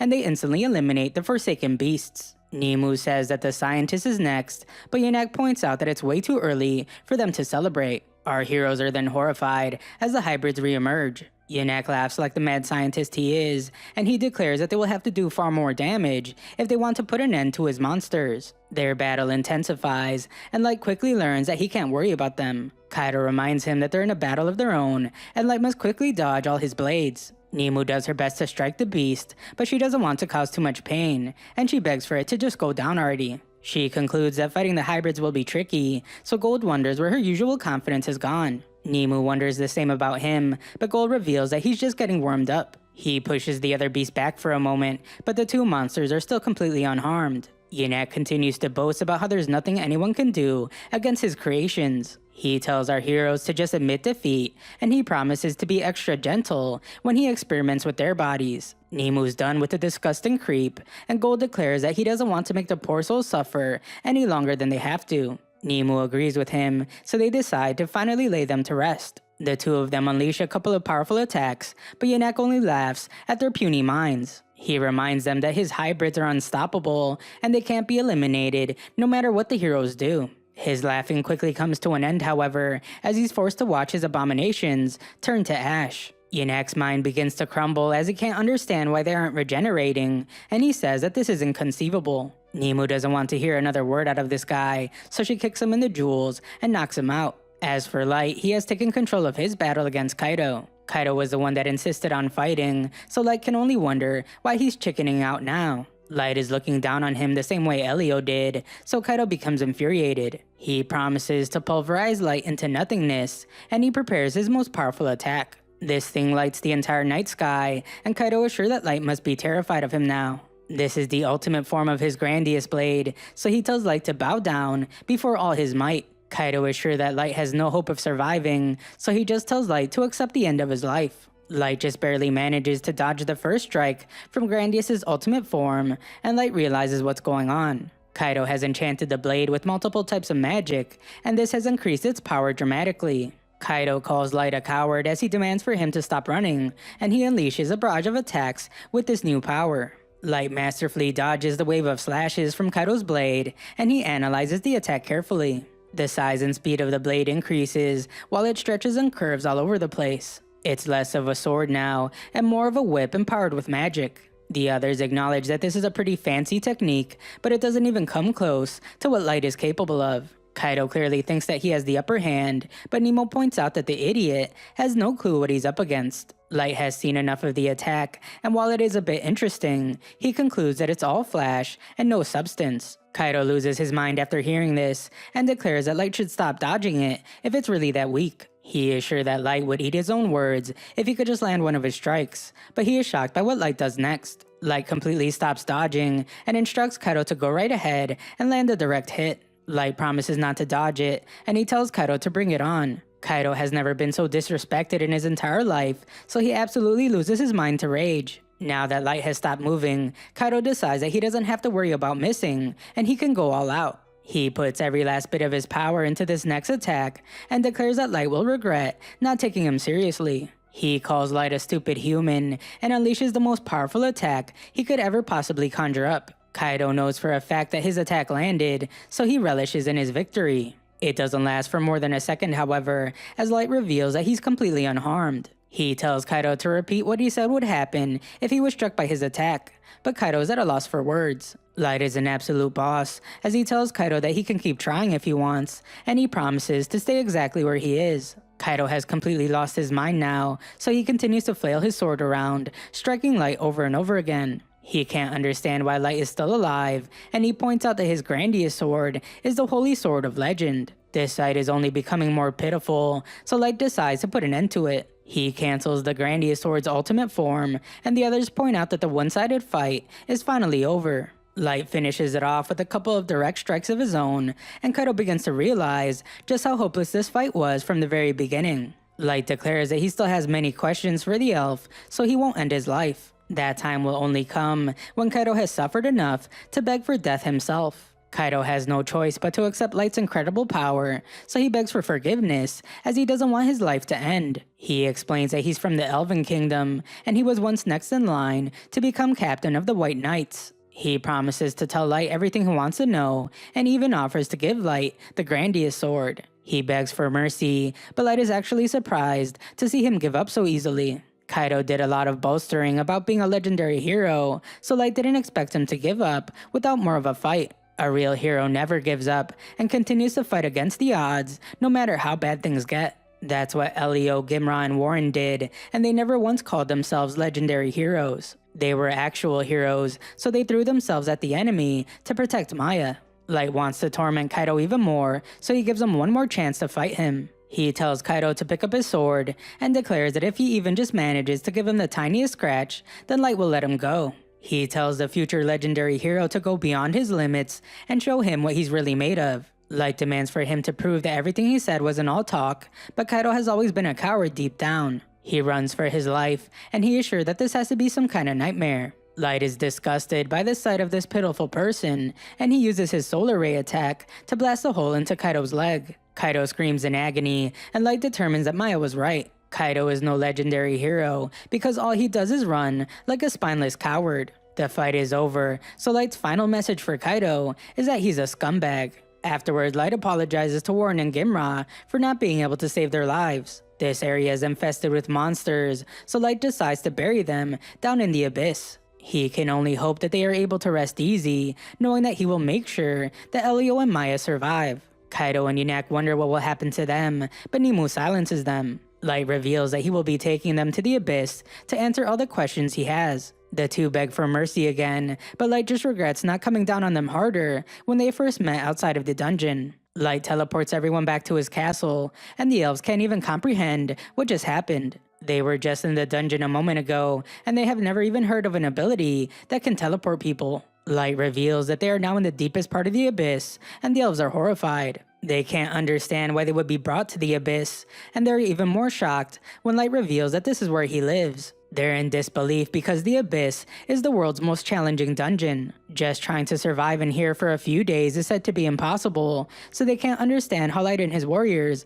are able to live here. On top of that, they can't wrap their heads around how they got here all the way from the dungeon, but Nemo becomes infuriated about them questioning her master. Just then, Light's elite warriors welcome their master back home. They wonder who the strange creatures are that he brought with him, and Light explains that they're a pair of criminals. They conducted horrendous experiments and ended the lives of many people. Light normally would never think of letting them live, but they know something about the maestro, so he brought them back with him. The girls are quickly angered because these two evil elves are criminals that targeted humans. Ayuki says that they have sinned against her master, so they should suffer a life of agonizing despair. Ellie says that she will gladly use every taboo technique in her arsenal and force the scumbags to reveal all their information. May tells Light to just say the word, and she will make them taste enough pain to regret the fact that they were ever born. Nezuna refuses to let anyone cause trouble for her master, so she tells the evildoers that they're in for a world of hurt. Kaido and Yanek are overwhelmed with fear,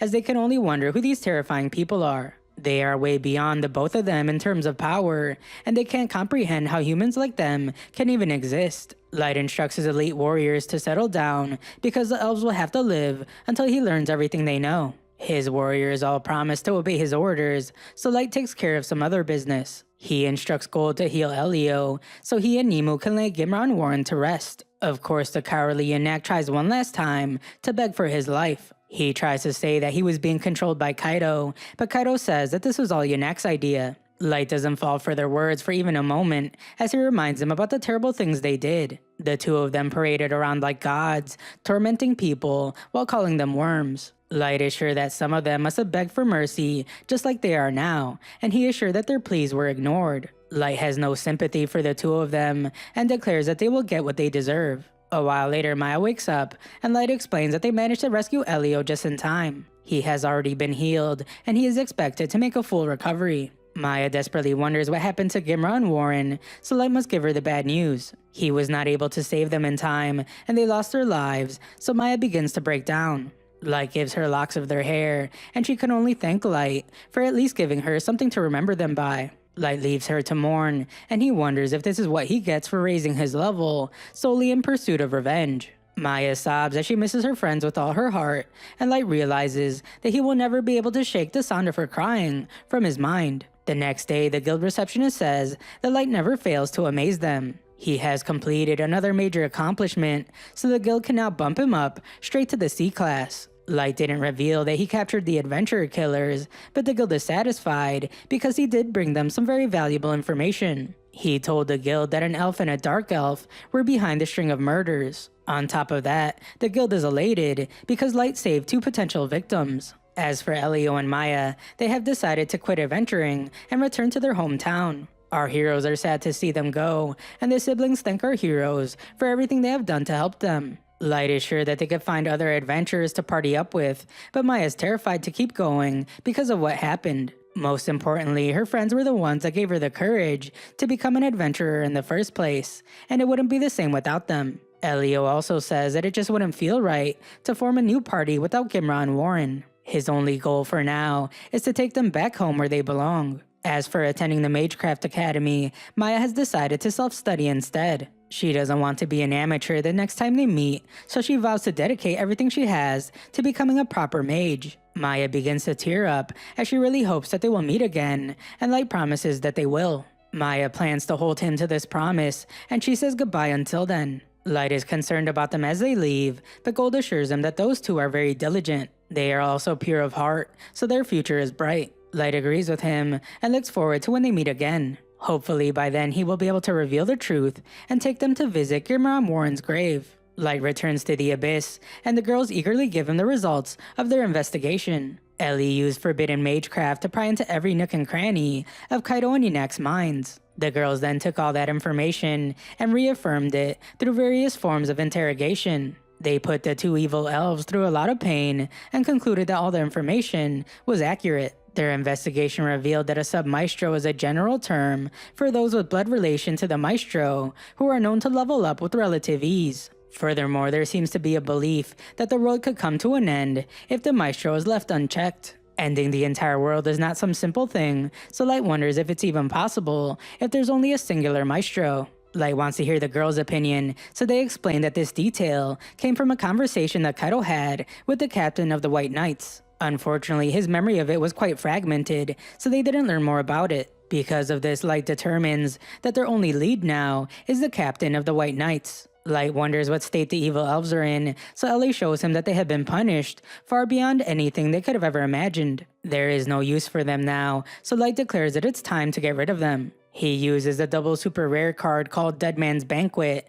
and this releases a terrifying darkness. The evil elves have no life left, but this spell is so horrifyingly painful that they are forced to scream from the agony. Eventually, the two of them are completely consumed by this darkness, and their lives are ended. Light casually moves on, and simply asks for a status update on his plan. Ellie reveals that all necessary preparations have been made, and they're ready to begin as soon as Light gives the word. They can launch the revenge plan against Sasha the elf at any time, and it will start with the capture of the White Knights. All of their members are apparently sub-maestros, so capturing them first should deal with any potential unknowns. Their vice captain also happens to be engaged to Sasha, which means that he could be useful as a hostage. Light is pleased with Ellie's report, so he declares that it's finally time to put the plan in motion. At the Elven Kingdom, Sasha enjoys the wonderful day. Even after all this time, she still enjoys telling stories about the day she betrayed Light. She has a huge smile on her face as she goes into great detail about that day.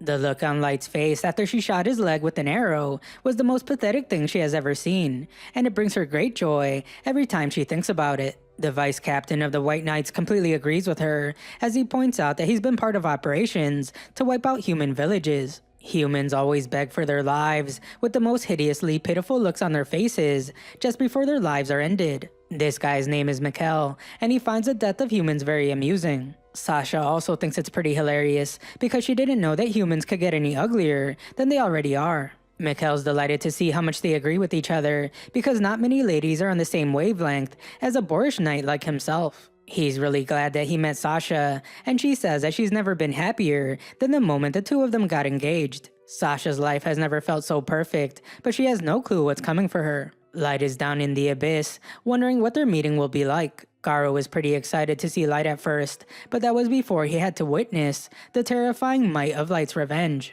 Light can now only wonder how far Sasha's face will sink with despair when she begs him not to end her life. A while later, Sasha thinks about how handsome her future husband is. Sasha's maid can't believe that she's really getting married, but Sasha points out that the ceremony is still a ways off. The maid warns her that she can't be so complacent because she might find herself getting lazy. She could start gaining weight to the point that she won't be able to fit in her wedding dress, or some other unspeakable disaster could occur. Sasha tells the maid not to jinx her, but the carriage comes to an abrupt stop. A human collapsed in front of them, and he dropped a bunch of vegetables. This human is a slave, and an elf instructs him to pick up everything he just dropped. The maid is disgusted by the human, as she can only wonder how they fail at the simplest of jobs. She couldn't agree more, as she states that humans are good for absolutely nothing. Just then, Sasha screams in shock as she spots someone in the distance. She rushes out of the carriage while assuring herself that her eyes must be playing tricks on her. Sasha declares that it couldn't possibly be Light, and it absolutely has to be someone else. She desperately chases after this person because she is certain that there's no way that Light could have survived. Her frantic chase only leads her to a dead end, and there are no places to hide in this area. She was certain that she saw someone, but she's now questioning if her eyes really were playing tricks on her. A wave of relief washes over her as she determines that it couldn't have been Light, but she is horrified when she turns around. A note informs her that he will be waiting at the tower, and it is signed by Light. Sasha screams in terror as she collapses to the ground, and her maid rushes to her side. Sasha can barely even think straight, and she simply says that he's going to ruin everything. Her entire life is in danger of falling apart because ending Light's life is what opened the door for her. It led to her being taken in by a very high-profile family, and it was the reason her entire life changed. Her mansion, her reward money, and even her engagement to Mikkel, she's at risk of losing it all. Light watches her fall apart nearby, and he tells Ellie that the time is finally at hand. Ellie then tells Light to leave everything to her. Sasha's about to learn the hard way that she picked the wrong person to betray and ridicule. Ellie vows to make sure it's seared into every fiber of Sasha's being by inflicting so much pain and suffering. Light couldn't be more pleased to hear this, and he declares that it's time for Operation Revenge on Sasha to begin. Back at the castle, the White Knights all laugh and enjoy themselves, but we see just how evil they are. The reason they're enjoying themselves so much is because they're tormenting a human. They are throwing blades at the human slave and rewarding themselves points when they land a hit. They even have rules in place for their little game, like if the human's life comes to an end, then they lose. The knight named Seraph presses up against a human slave, but the other knights don't like his behavior at all. Seraph turns to the captain as he brings up the self-proclaimed hero, Kaido. Seraph brings up how Kaido teamed up with the Dark Elf to steal a legendary sword from the treasury, and to make things worse he got a bounty put on his head for taking people's lives. Then some human embarrassed him by defeating him in battle, and now he's nowhere to be found. It's an absolute riot to Seraph, but apparently the big shots are going to make the White Knights clean up his mess. The knight named Muzin takes a stand as he doesn't like what Seraph is saying. Muzin points out that it's only natural that they take responsibility for problems caused by a former member of the knighthood. Seraph thinks that his former comrade is being too uptight, as he would rather stay nice and comfy at home. The other knights only get louder as they celebrate for striking the human again with their blade. Seraph has had enough of them ruining the mood with their little game, so he just tells them to end the human's life already. The young knights remind him that this human is their slave, so they can do whatever they want with him. They then tease Seraph for his terrible taste in women because he is a freak that only likes to fondle humans. Muzin is forced to stop their bickering as he reminds them that they are white knights. He declares that humans are weak creatures, so keeping one as a short-term pet is fine. However, at the end of the day, what the humans need is a blessing of mercy at the ends of their blades. Muzin truly believes that he's doing the humans a service, because for the humans, life is little more than a painful slog. That is why it's up to them to grant humans a quick and beautiful death. Muzin wishes that the others would be as merciful as him, but Seraph thinks differently. He tells Muzin to keep preaching, because one day all his talk will come back to bite him. The others don't want to hear it from Muzin either, as they all declare that they will never change. Just then, the captain shows his terrifying command over everyone as he silences them. This split second of anger was enough to terrify the knights to their core, and even a bird loses its life from the captain's presence. He instructs Naya and Kaya to stop tormenting the slave because it will affect their skills on the battlefield. He then tells Muzin to drop his judgmental mindset before it conflicts with his duty as a knight. Then he simply says Seraph's name, and Seraph already knows what to do. Seraph eliminates the slave, and the captain instructs the young knights to dispose of the body. The captain then reminds Muzin that he has a mission to complete. Seraph sends the human girl to his room to wait for him, so that only leaves him and the captain. The captain warns Seraph to keep his flings with humans to a minimum, and Seraph wonders if it's because he's worried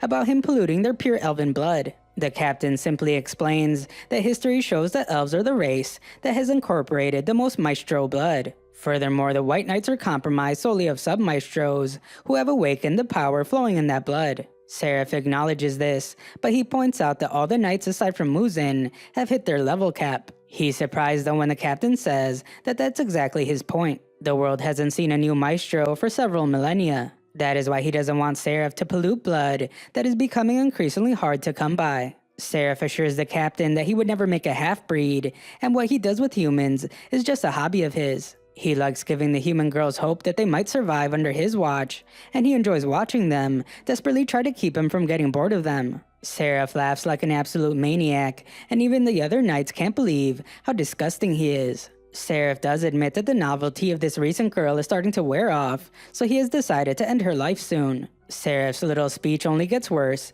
as he says that the real thrill comes from stabbing them in the back. Seraph thinks that the captain should give it a try, but the captain passes. He explains that royal orders regarding Kaido's mess will come soon, so they need to prepare. Kaido was a lousy member of the knighthood, but he was still a member, so they have a duty to settle things. This can't happen again, so the captain declares that anyone who dares dirty the name of their queen must pay for it dearly. That night, Sasha sleeps peacefully, but she's awakened by a disturbance. Just outside the Elven Kingdom, we see that a giant building has just been teleported. Ellie appears at the top of the building, and she declares that the stage has finally been set. Sasha sees this building in the distance, and she can only wonder what this giant tower is. She then remembers the note she found earlier, and she wonders if that is where Light is waiting for her. Elsewhere, we see that some human slaves are being transported. The driver is horrified because there aren't supposed to be monsters in this area, but a terrifying one has appeared. The driver runs for his life, abandoning the slaves and leaving them at the mercy of the beast. At a bar inside the kingdom, some customers are really upset because the bar is out of stock. The bartender explains that monsters have shown up along the roads and all deliveries have been cut off. People are saying that it's because of the giant tower that appeared out of nowhere, but no one knows for sure. The Queen's forces are investigating now, but they are short-handed. This explains why they posted a huge reward just for information, but all the adventurers refuse to get anywhere near the mysterious tower. Light and his warriors see the reward, and Light is pleased to see that his tower is causing quite a buzz. Nearby, some elves see Nemu, and they say that she's almost too hot to be a human. These pervs call out to her and ask Nemu if she wants to party with them. They explain that they're both over level 150, and they proclaim that she should consider herself lucky to hang out with elves like them. They instruct her to say goodbye to the golden eyesore and to the little nerd because they would hate to see a girl like her wasted on some losers. Nemu immediately silences these dorks because Light is the only person she needs. She then says that losers like these perverted elves are not worth her time. Light calmly explains that Nemu is an irreplaceable member of his group, and Nemu is amazed by his kind words. One of the elves is insulted after being talked down to by a human, so he goes in to attack our hero. Unfortunately for him, Light doesn't even have to move an inch, and he uses a thunder arrow to give the guy a warning. Everyone watching is absolutely stunned because he just used a spell without an incantation, and they all realize who this is. Light's alias named Dark is becoming pretty famous, and he is known as the leader of the Black Motley Party. The elf is absolutely horrified as his life flashes before his eyes, but Light determines that it's time to leave. Everyone already knows about the incredible accomplishments of the Black Motley, so they are sure that they will end up claiming the whole bounty for this new job. Everything is going exactly as planned, as Light explains that this little altercation will cause the word of them being here to spread. It's time for the next step, and Light hopes that things are going just as well for Ayuki and the others. Back in the forest, some elves instruct a slave to hurry up and keep moving. They're trying to get some information about the tower so they can get the reward money, but something isn't adding up for one of them. He's terrified, and he wonders how it's possible for high-level monsters to get scared and wander so far from where they came from. The only answer is that there must be something really terrifying further in the forest. The leader tells them to stop being worried because he has a plan. In the worst case scenario, they will just use the human as bait so they can make their escape. This will allow them to at least get some information while the monsters feed on her. The leader's henchmen are amazed by him because he's a ruthless genius. The leader then declares that human brats never sell for much, so they're best used as fodder. Unfortunately, the girl collapses from exhaustion, so the elf threatens her to keep moving. He's disgusted as he says that humans always try to sneak in little breaks like that, and they're beyond useless. Just then, the elf is horrified to realize that a monster has somehow appeared above him. He has no time to react, however, and the others can only watch in terror as he is consumed. The terrifying beast shows no mercy at all, and it completely devours the group of elves. The girl is the last savior, and she shakes in fear as the beast approaches her. The beast simply walks away, however, and the girl can only wonder why it didn't eat her. Some thugs laugh nearby and say that they did not expect to make a big score out here in the forest. The slave girl can't believe her terrible luck because she was just spared, but now the nightmare will just continue. Of course, she's shocked when the thugs pour some water on her to clean her up a bit because they don't want her to look dirty and neglected. The water was actually a healing potion, so the girl can only wonder why they healed her. Things only become more strange as the guys take turns deciding how they will help her. One offers to make her some shoes, and another says that he will make a walking stick for her. The guys send a report back to their commander, and they announce that they have rescued another slave. This operation has been going on for a while now, as the guy explains that he will report back after they bring the girl to the safe haven, like usual. Back at the tower, we see that their commander is Ayuki, and she's pleased to see that everything's going according to plan. Ellie's impressed by her because she's actually the one controlling the monsters. It's not an easy thing to do at all, but Ayuki has even just recently learned to control multiple monsters at the same time. Ellie has several questions about how things are going,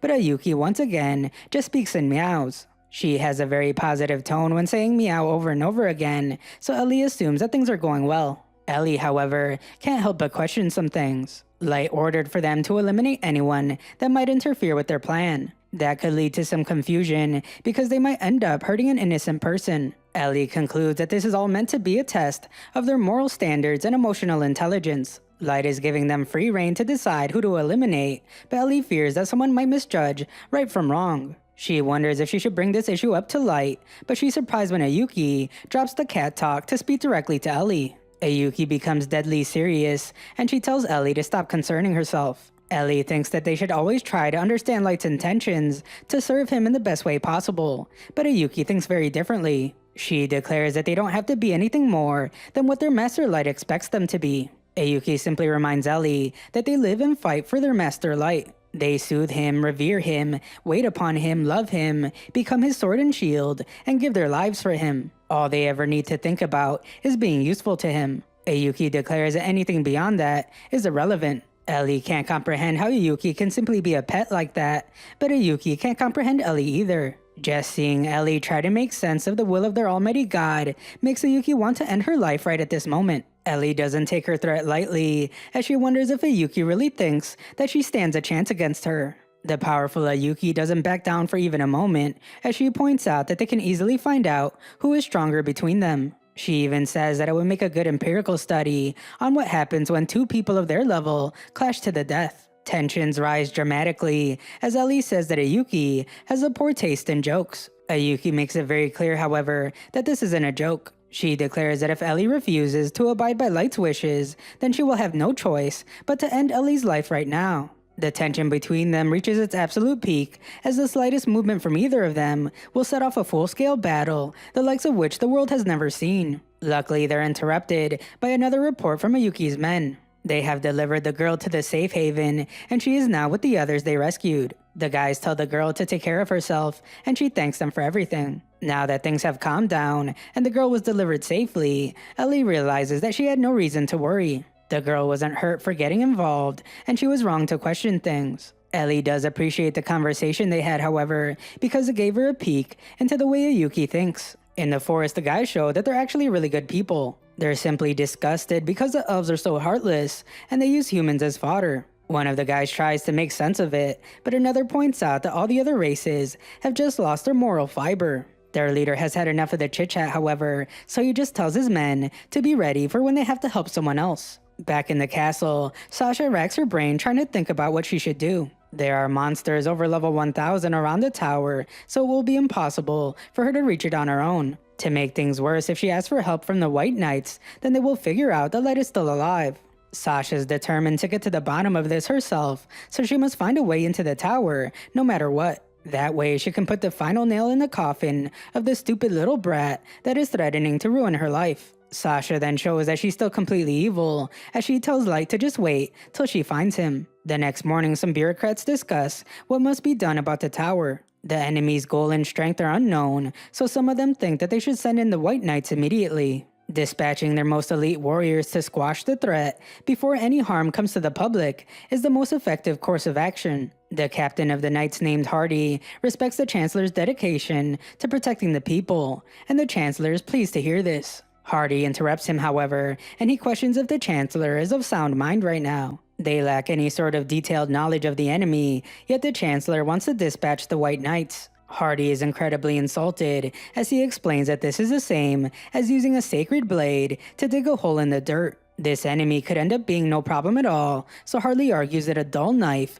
is more suited to do the job. This is not the first time that these two powerful men have butt heads, so the other bureaucrats realize that there's only one person that can stop their argument. That person is the queen herself, and she finally says something. She declares that she's inclined to agree with the captain of the Knights in this matter. Her name is Lif, and she reminds everyone that she's the ruler of the Elven Kingdom. She decides to side with Hardy completely, and she instructs the bureaucrats to offer even more reward money. This way, the monarchy and its people can unite to gather intelligence on the mysterious giant tower. The issue is settled, but the Chancellor angrily calls Hardy a lapdog. Hardy then meets with Lif, and he thanks her for taking his side. Because of her, he won't have to waste his men on a foolish plan concocted by some amateur. Hardy says that the emergence of the giant tower and the urgency the Chancellor has to do something about it is nothing more than another move in his game of politics. Lif simply laughs as she feels really bad for the Chancellor. Hardy seems to be really irritated by him,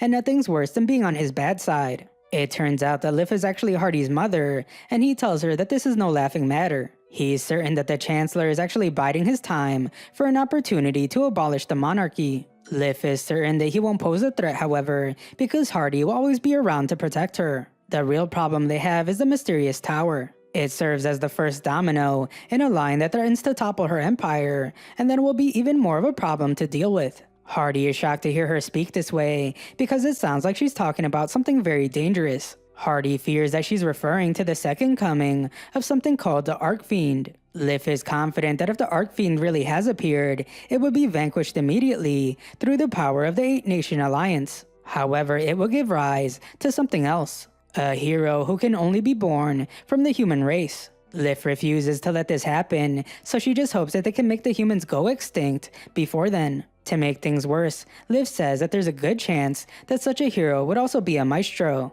This means that if that day ever comes, they will either have to eliminate the hero or win them over. Because if they don't do those things, this hero will surely annihilate their entire race. All this talk reminds Hardy that a potential maestro popped up a while ago. Liv remembers this as well, but she points out that that human turned out to be a dud, and he was eliminated. Hardy wishes that he was there, so he could have eliminated the pathetic human himself, but Liv reminds him that grunt work like that is beneath him. Hardy was simply speaking his mind because he feels very strongly about his beliefs. He declares that humans are pests that bring disaster to the world and they have no right to live. Hardy wishes that he could have been there to prove that by showing the human the sharp end of his sword. Near the tower, a bunch of people are told to line up if they want to apply for the tower scouting request. Light and his warriors walk by this camp that was created to investigate the tower, and Light is impressed. It has a guild branch, item shops, and even some taverns. People watching whisper about them being the Black Motley,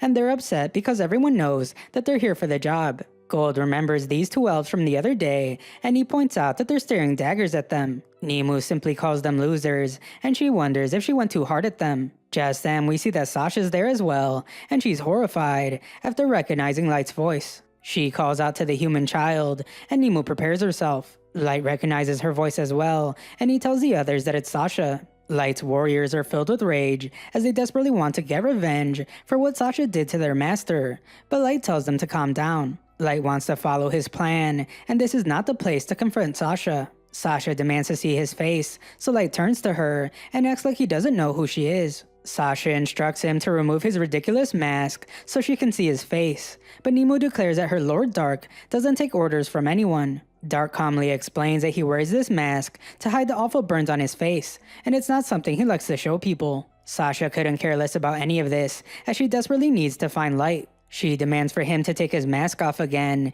and this time she slaps the mask off of his face. A few moments earlier, we see that Sasha told two elves that they better be able to pull their own weight. They assured her that they could, and reminded her that they are both well over level 300. Sasha, on the other hand, couldn't really believe them. They have decent reputations as adventurers, but she wasn't sure that they would be useful. This was when Sasha recognized Light's voice nearby.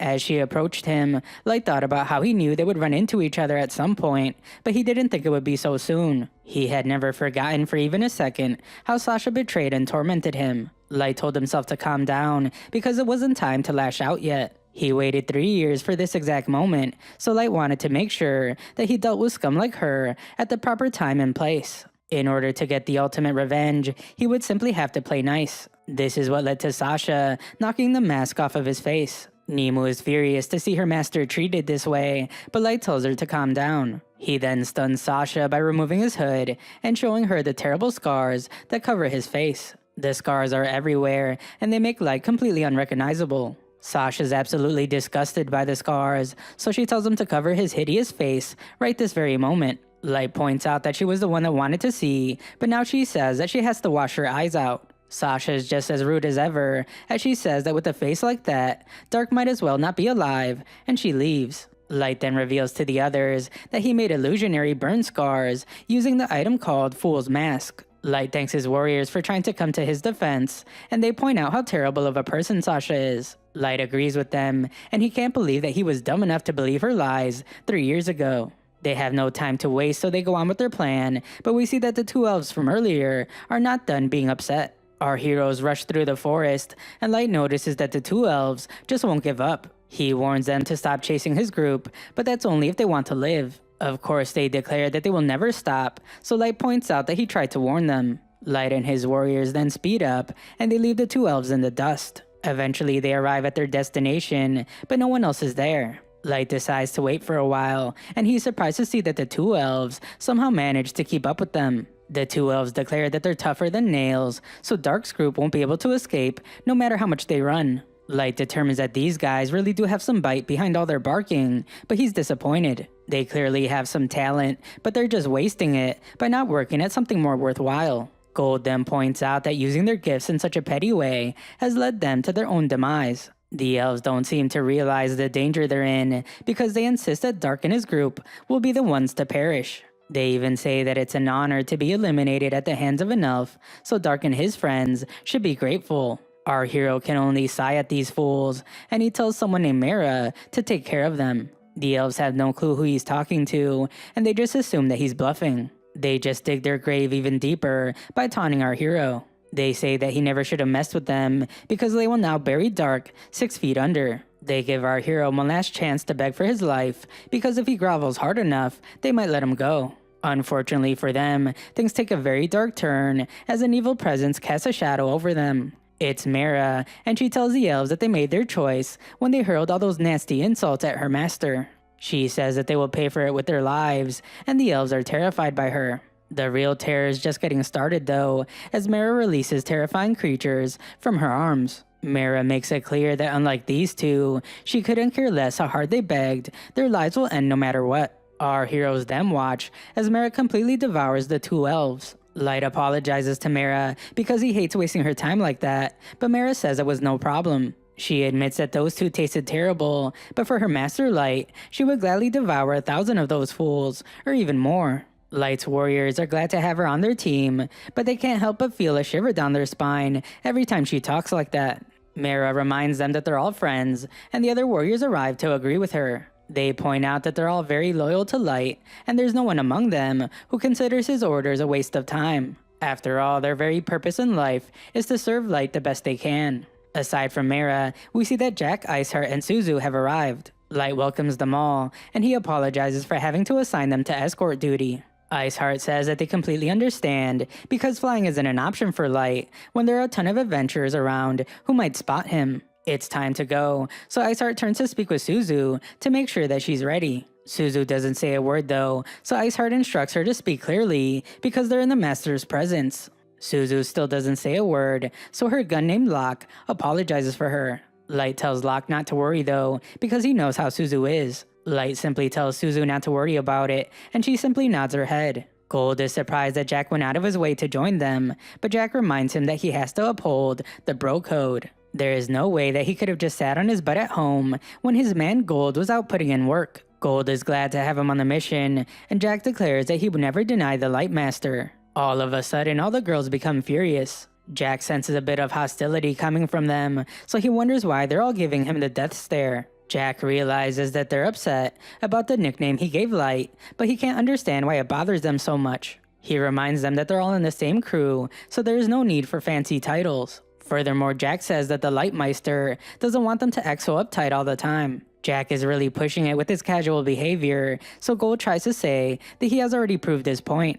Jack doesn't back down though, because he has another point to make. He cares about Light just as much as they do, but they're making things worse by treating him a certain way. They don't seem to realize that their arbitrary need for proper decorum with Light is forcing him up on a very lonely pedestal. They think they're doing good by revering him as a god, but this just isolates him from everyone. Jack hates that, so he tells the others that if that's what they want for Light, then they will have to fight right now. Light steps in to calm Jack down, and he says that Jack doesn't always have to pick a fight with everyone.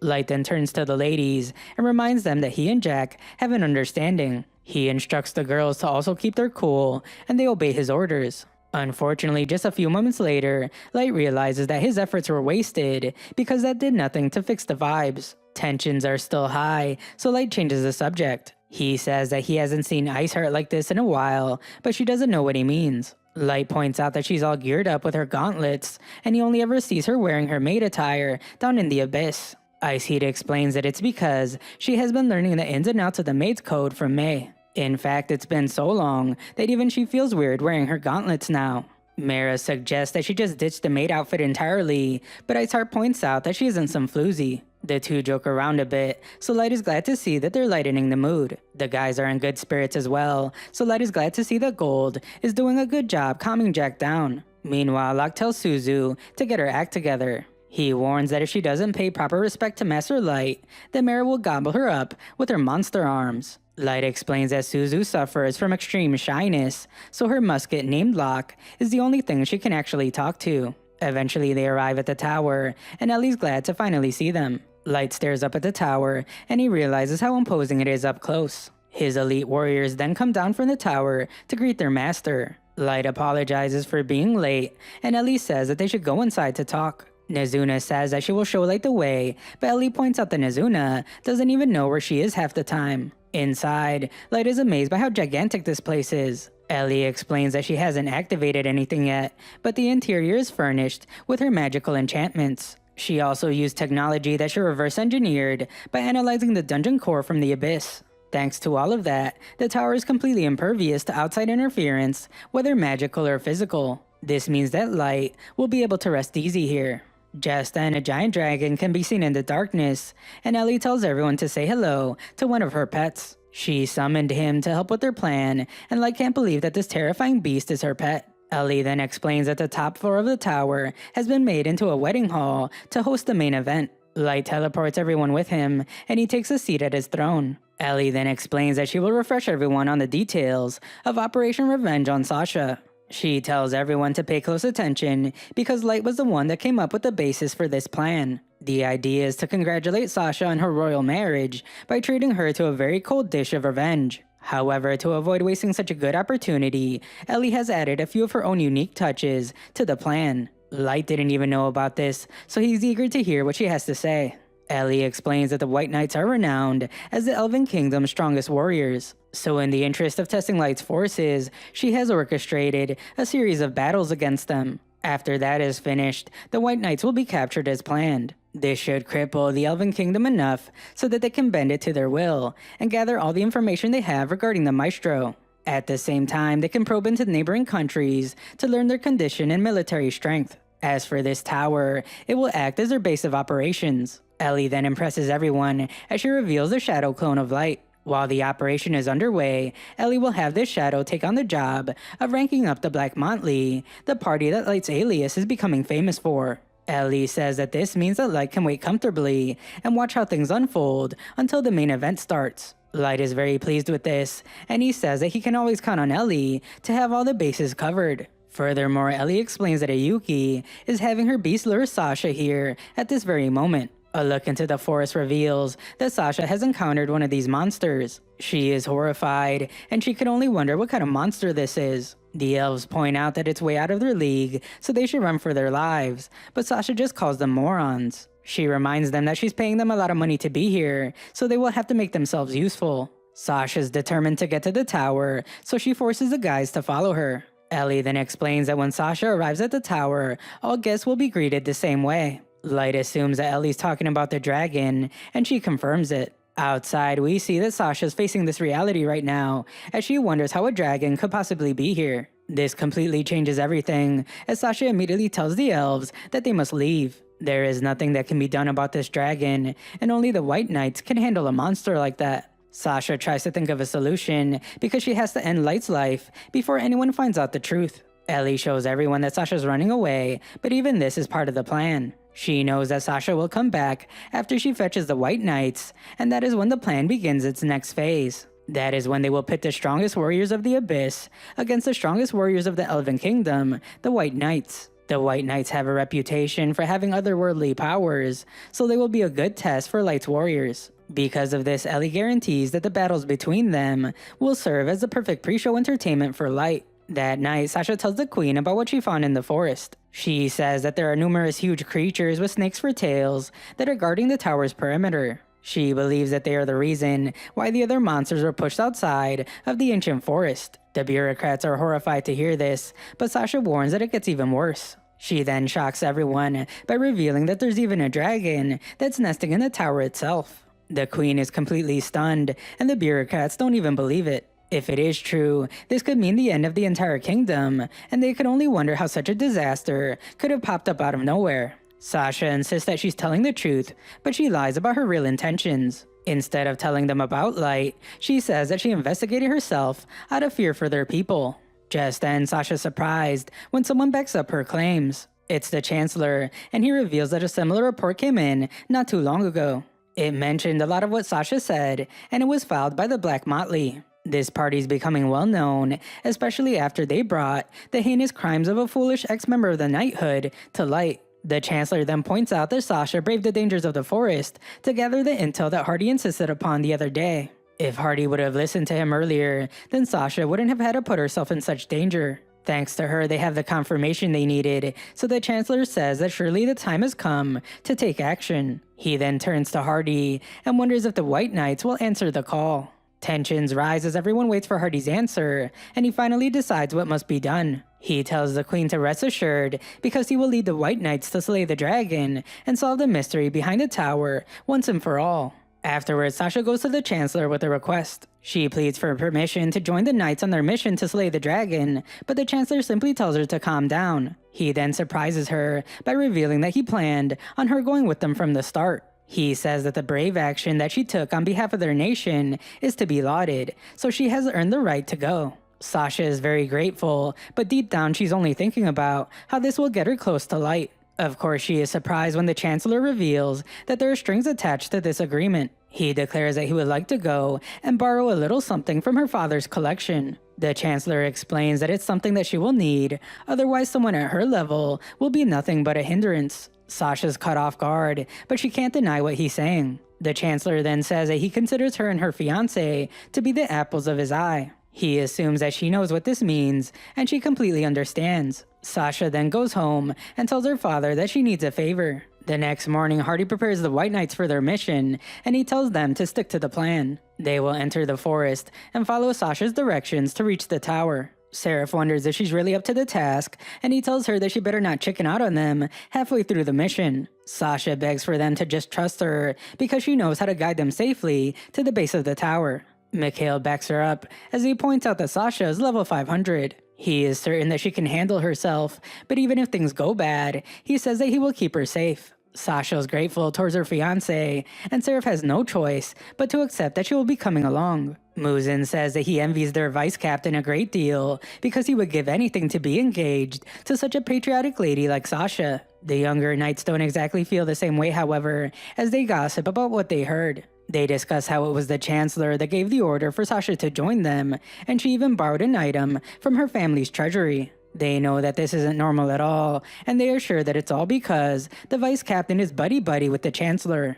There is a lot of drama behind all of this, so they say that the world of adults is really scary. Seraph overhears them, and he just wishes that the people in charge would stop dragging their politics into their field missions. Their mission eventually begins, and Ellie tells Light that everything is going according to plan. The White Knights have entered the forest, and Light wants to see how Sasha is doing. Ellie points out that she's hard at work, and Light is pleased to see that Ellie has everything going so smoothly. Light notices that his hand is shaking uncontrollably, and he realizes that he can't even hide how eager he is to get revenge. He's looking forward to every moment, and he wonders what kind of twisted face Sasha will make when he reveals himself. Light can hardly wait, so he tells Sasha to hurry up. In the forest, the knights wonder if Sasha is really leading them in the right direction. Sasha assures them that she is, and she points out that she left markers the last time she came through. Sasha trips as she goes to show them one, but Mikhail catches her. He knows that time is of the essence right now, but he says that he would hate to see her get hurt. The two of them have a tender moment,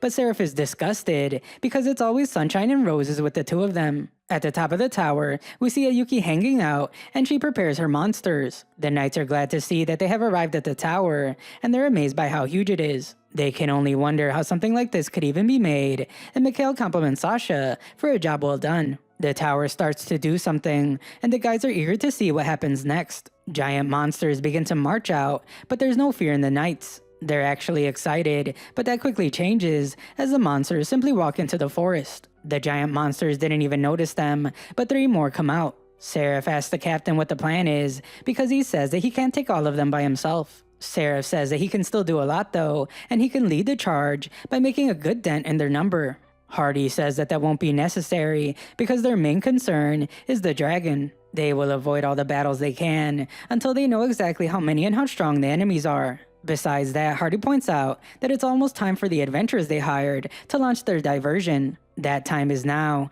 as the adventurers fire smoke bombs into the air. This catches the attention of the 5 monsters, and they rush towards the adventurers. According to Sasha's report, that was all of the tailed beasts, and Sasha confirms that she didn't see any more than that. Hardy declares that it's time for them to breach the tower, where they will slay the dragon. However, he explains that the chances are very high of more monsters aside from the dragon waiting inside. The knights all listen very carefully, so Hardy tells them to keep their wits about them. Hardy then uses an ability called Silence on their entire group, and Sasha is stunned by it. She can't hear a single thing, not even the sound of her own heartbeat. There is only pure silence, and it's terrifying. The Knights are no stranger to this ability, and they point out that it can take a serious mental toll on people. It's even enough to drive any regular person mad after just a few minutes. Sasha has heard of it before because this is the rare skill that earned Hardy the alias, Hardy the Silent. The next part of their mission begins as Hardy signals for them to move forward, and Sasha thinks about how everything's going as planned.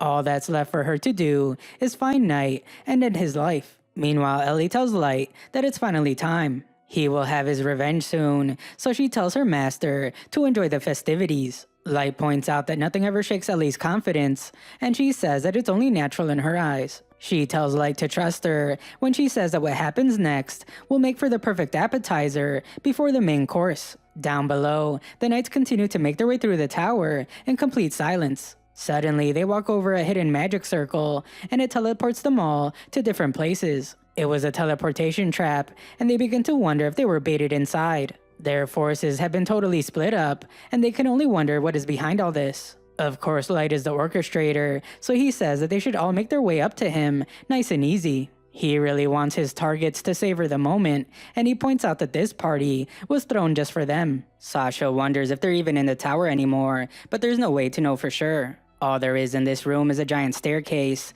which means that the only way out is by going up. They have no choice, so Mikhail tells Sasha to stay behind him. They head up the stairs, and Light is glad to see that everything in his plan is coming together. Ellie tells him that he just needs to wait a little longer because their grand gala of revenge will kick off soon. Light knows this well, and he's on the edge of his seat for the moment the door in front of him opens. Naya and Kaya decide that they should regroup with the others, but someone appears nearby. The girls call the small knights adorable, and they are disappointed because they don't think that they will be able to put up much of a fight. One of them is Mara, and she says that she can take down the young knights herself. Ice Heat is there as well though, and she reminds Mara that it's poor form to hog all the prey. The young knights take exception to being called prey, so they demand to know who these two girls are.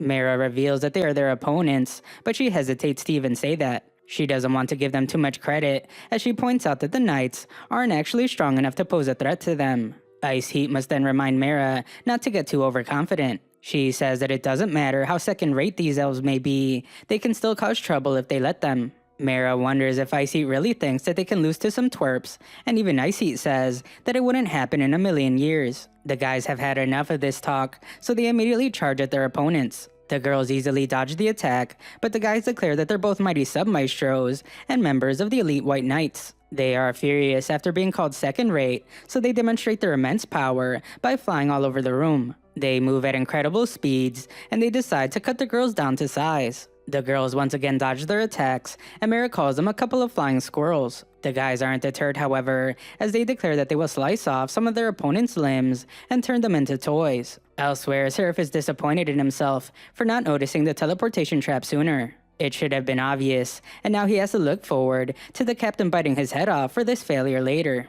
Seraph knows that someone is hiding nearby, so he just tells them to come out and fill him in on what's going on. This person is Suzu, but she doesn't say a single word. That doesn't matter, however, as Seraph is instantly fond of her and calls her a total babe. Suzu doesn't like that very much, but Seraph calls her beautiful sweetheart while asking for her name. Suzu still isn't responding, so Seraph can only wonder what's wrong. Locke says that he's sorry to break it to the knight, and he reveals that his partner doesn't talk. Seraph is surprised by the talking gun because he didn't even know that intelligent weapons existed. Locke then introduces himself in Suzu, but he declares that there's no reason for Seraph to remember their names. Seraph can only wonder what Locke means by that, so Locke explains that it's because they're going to wipe the floor with him. Seraph can't believe his terrible luck because first he fell for the stupid trap and now he has to fight a cutie. This situation couldn't be worse, but Seraph is still happy because Suzu has stolen his heart. He suggests that they put fighting aside so they can develop plot together, but Suzu couldn't seem more disgusted by this guy. Locke tells the knight that it's too bad because Suzu has told him that Seraph is not her type. Even worse, she said that just Seraph's presence makes her nauseous. Seraph wants to know where her type is because he says that he will work to become the man of her dreams. Suzu's clearly not interested, so she whispers something to Locke. Seraph then eagerly waits as Locke explains what she said. He reveals that Suzu's type is raven-haired shorties who have a handsome face to match their kind and valiant personality. Locke isn't really surprised though, because she just described their master Light. Locke is sorry to break the news to Suzu because he says that she doesn't have a chance with Light. These end up being a bad choice of words, however, as Suzu just bashes the talking gun against the pillar. Locke begs her to stop, and he reminds her that he's actually a pretty fragile piece of equipment. Seraph can only sigh as he wishes that she would have just fallen for his charms and chose love over war. There's no other option for this creep, as he declares that he will just have to force her to like him. Seraph uses his invisible crossbow ability to fire an invisible arrow at her, and Suzu just barely manages to dodge it. Suzu fires a shot right back at him, but the skilled knight counters it with one of his arrows. Seraph is impressed because Suzu parried his invisible bolt and immediately went on the counterattack. Locke is just as surprised because there aren't many people in this world that can countersnipe one of Suzu's bullets like Seraph did. Seraph determines that this fight is going to be all sorts of fun, and we go back to see the other fight. The young knights are still flying around the room, so the girls wonder if that's all they can do as squirrels. Naya and Kaya tell them that they can keep talking trash if they want, but all these pillars in the room give them the advantage. They plan to show these girls what they can do, so they use their wind cutter attack. The girls dodge it, but they are impressed. These knights can cast spells with no incantation, while also moving at lightning speed. The girls must dodge another attack, and even Mara determines that these squirrels actually have some bite to them. The girls say that they will have to keep on guard, and the guys say that they're only getting warmed up. Elsewhere, one of the adventurers in the forest is about to be attacked. Luckily, he is saved by Light, but we see that it's actually the clone of Light that Ellie made. The guy recognizes him as Dark the Adventurer, and Dark calls forth his warriors. Nemo gets annoyed when Gold blocks an attack without even trying, so he whispers to her and reminds her that they're just doing this for show. These monsters are on their side, so he tells Nemo to stick to what they rehearsed. Their goal is to level up Light's party, so they go back to saying what's on the script. They declare that they are the Black Motley, and they are here to save the day. Just as planned, the monster runs away, and the warriors chase after it. Light wonders if Ellie told them to do all that, but she did not. She says that they came up with that silly little performance themselves, but it's getting the job done. Back with the girls, they must dodge the endless attacks from the knights. Mara begins to wonder if that's their only move, and she calls this fight a snooze fest. Ice Heat is even more disappointed, and she doubts that the guys can keep this up for very long. The knights are unashamed though, as they reveal that they can keep going for hours like this without breaking a sweat. That isn't all, as they say that they can do even more powerful attacks. They use the same wind cutter attack, but this time it releases an incredible number of projectiles. This nearly fills the entire room, so Ice Heat finally gives them some credit. The girls still dodge all the attacks, but they do admit that the fight is getting more intense. The young knights aren't done though, as they use the attack as a distraction, and Kaya sends his dagger straight into Mara's leg. Ice Heat is concerned for her, and Naya takes advantage by chopping off Mara's arm. The young knights have a good laugh, and they remind the girls that they did say they would chop their limbs off. This is like another game for them, as they say that her arm was the first thing to go, and they wonder if they should aim for the maid girl's leg next. Mara doesn't seem worried at all though, and she just wonders what Ice Heat's opinion is. Ice Heat says that the scope of the knight's power should be clear enough, but Mara can't tell. Mara assumes that the young knights are about what they expected, but Ice Heat reveals that they're even worse. They expected the knights to be a bit more powerful, but it turns out that they're the worst pushovers Ice Heat has ever seen. The knights can't believe that they're still being insulted, so they point out that the girls haven't been able to lay a finger on them. Mara calls them both fools, and she tells them to just look at their swords. The knights do, and she points out that there's no blood on them. This means that their blades didn't stab her, nor did they cut her arm off. Mara reveals that she just made it look like they did, and she terrifies the young knights by eating her own arm. Naya and Kaya are horrified as they watch the grueling sight, and they wonder if this girl is crazy. Things get even stranger as Mara regrows her arm from this. Mara's craziness doesn't stop there, as she explains that they haven't seen the best part yet. Mara begins to pull on her head, and the knights can only wonder what she's doing. Of course, they are then terrified out of their minds when Mara rips her own head off, and she begins to laugh. She explains that her body is an amalgamation of several different creatures. This means that she can even juggle her own head if she wants. Mara finally introduces herself properly, and she reveals that she's a chimera.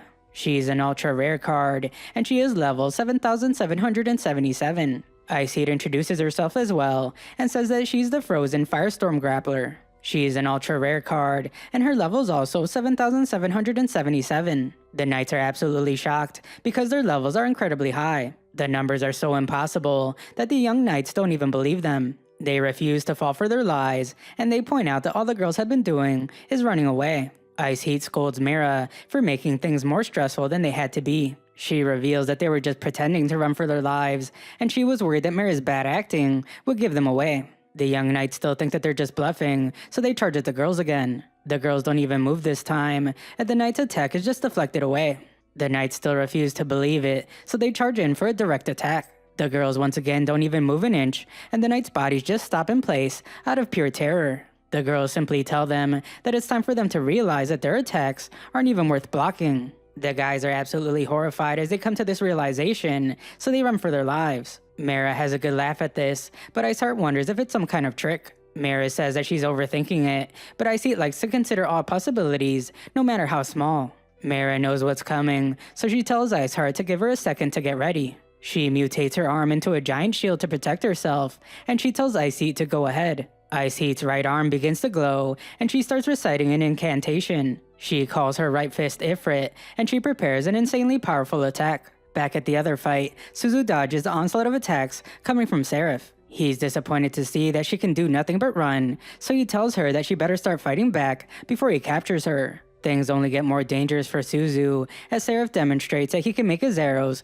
change course in midair. Even Locke must tell his partner that they are in danger, and Suzu narrowly just dodges another attack. Seraph declares that he has a gift for her, so he hopes that she likes barrages. His attack really is relentless, as Suzu gets caught in the air and all his arrows converge on her. The damage is massive, so Seraph wonders if he went too far. Of course, he's shocked when he sees that Suzu's still just standing there, and he's amazed that she was able to survive all that. He says that her beauty is only matched by her formidable fighting abilities, so he totally needs her to be his girlfriend. Seraph heard the name Light earlier, so he assumes that that is the person she has a crush on. He tells her to just forget that loser, so he can show her the world. Locke can't believe that this fool really just said that, so he points out that Seraph has really done it now. Locke explains that saying those words is the equivalent to Seraph just throwing himself off of a cliff. Seraph's words have triggered something terrifying inside of Suzu, as she just says the word perish over and over again. She hasn't spoken this entire time,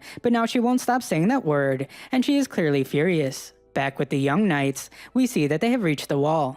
They decide to run along it until they find an exit, but Kaya points out that something feels weird. He can't really explain it, but it feels like this entire floor is turning into a sweatbox. The heat only intensifies, and a ton of pressure comes from the direction of the girls. It's somehow getting even hotter, and the guys fear that they will be burned alive at this rate. They can't understand what's going on, so they decide to put up some defenses. They use an incantation, and their combined powers creates a giant ice wall.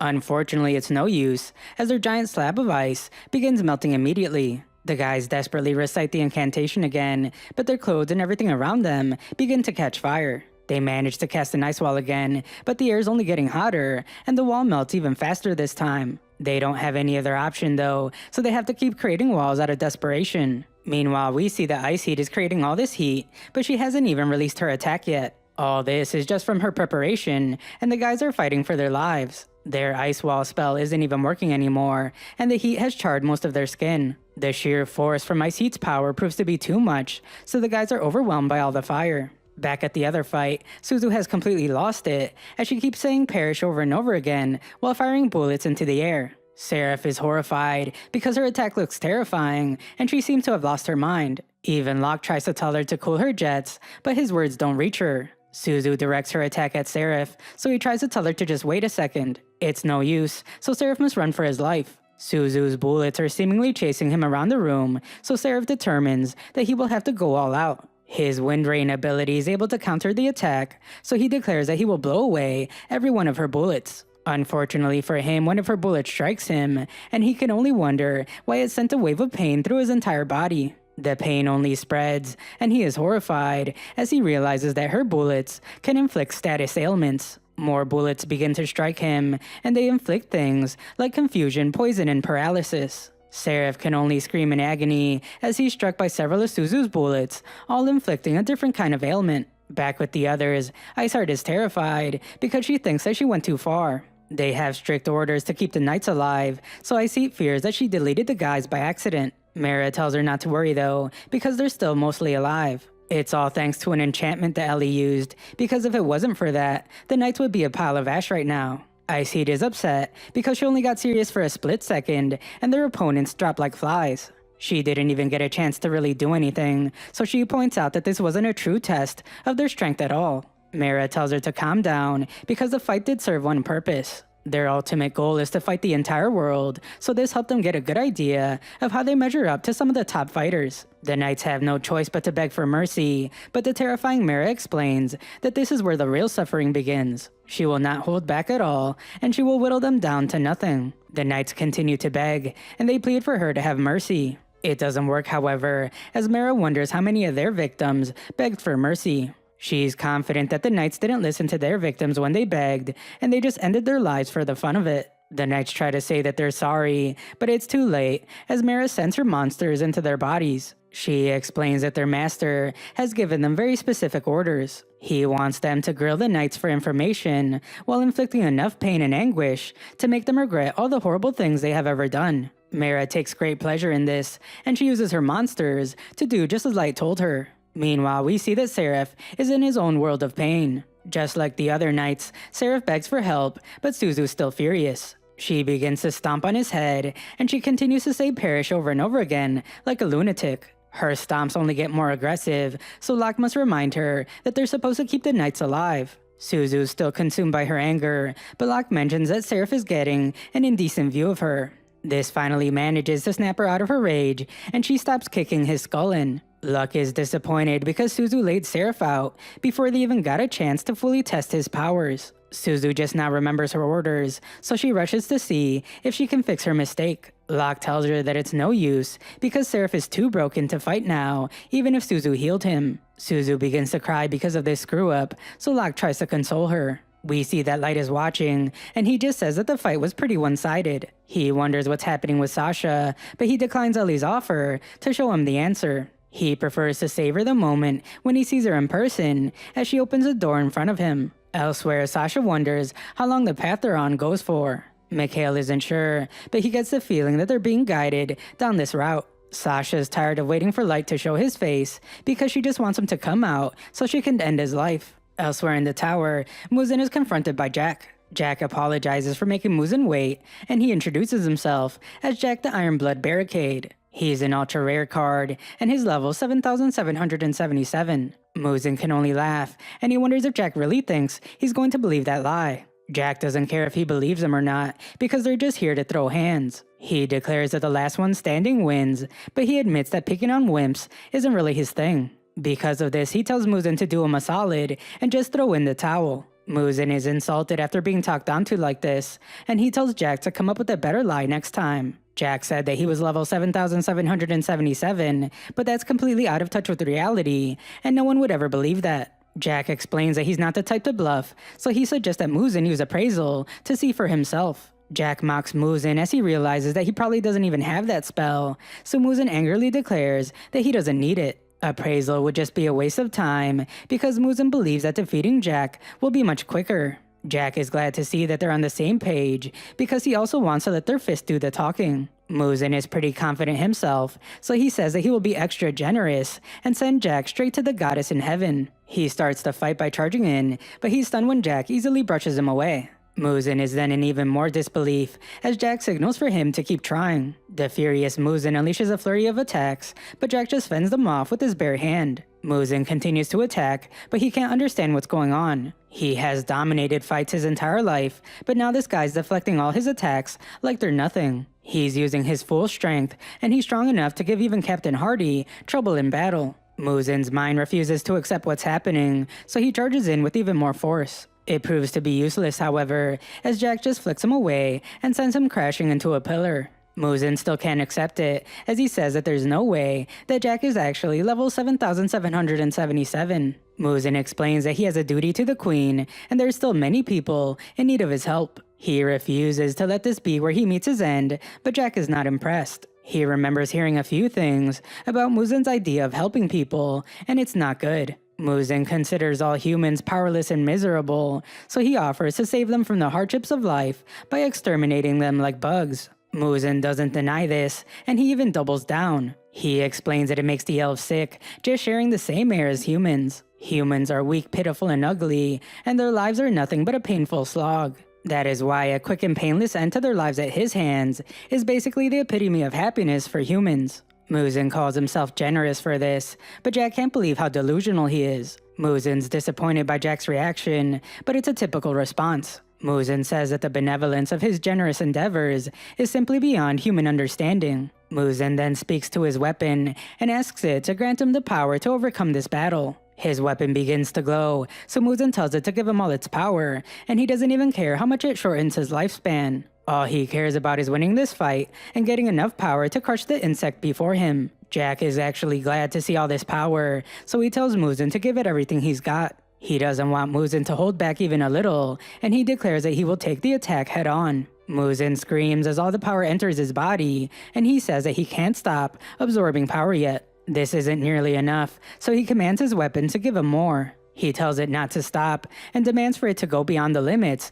of his flesh, blood, and soul. Muzan's screams only get louder, and he tells his weapon to give him the power to end Jack's life. Jack has a good laugh, as he's starting to get impressed. He says that Muzan may be a self-righteous jerk, but he at least has some guts. Muzan finally attacks Jack, but he's at a loss for words when Jack even stops this. Jack reveals that he transformed one of his hands, and he calls this his iron-blooded barricade. Saying these words activates his ability, and his entire body is covered by something. It's a complete transformation, so he tells Muzan to attack again, but this time come at him 100 times stronger. It will be the only way he will have a chance, because once Jack whips out this technique, he's as hard as diamonds. Muzan's mind is overrun with rage and disbelief, so he charges in without holding back. He attacks over and over again, but Jack eventually just reaches out and crushes his axe into pieces. Jack admits that his attacks weren't half bad, but he declares that Muzan is just way out of his league in this fight. Jack finally goes on the offensive and sends Muzan flying across the room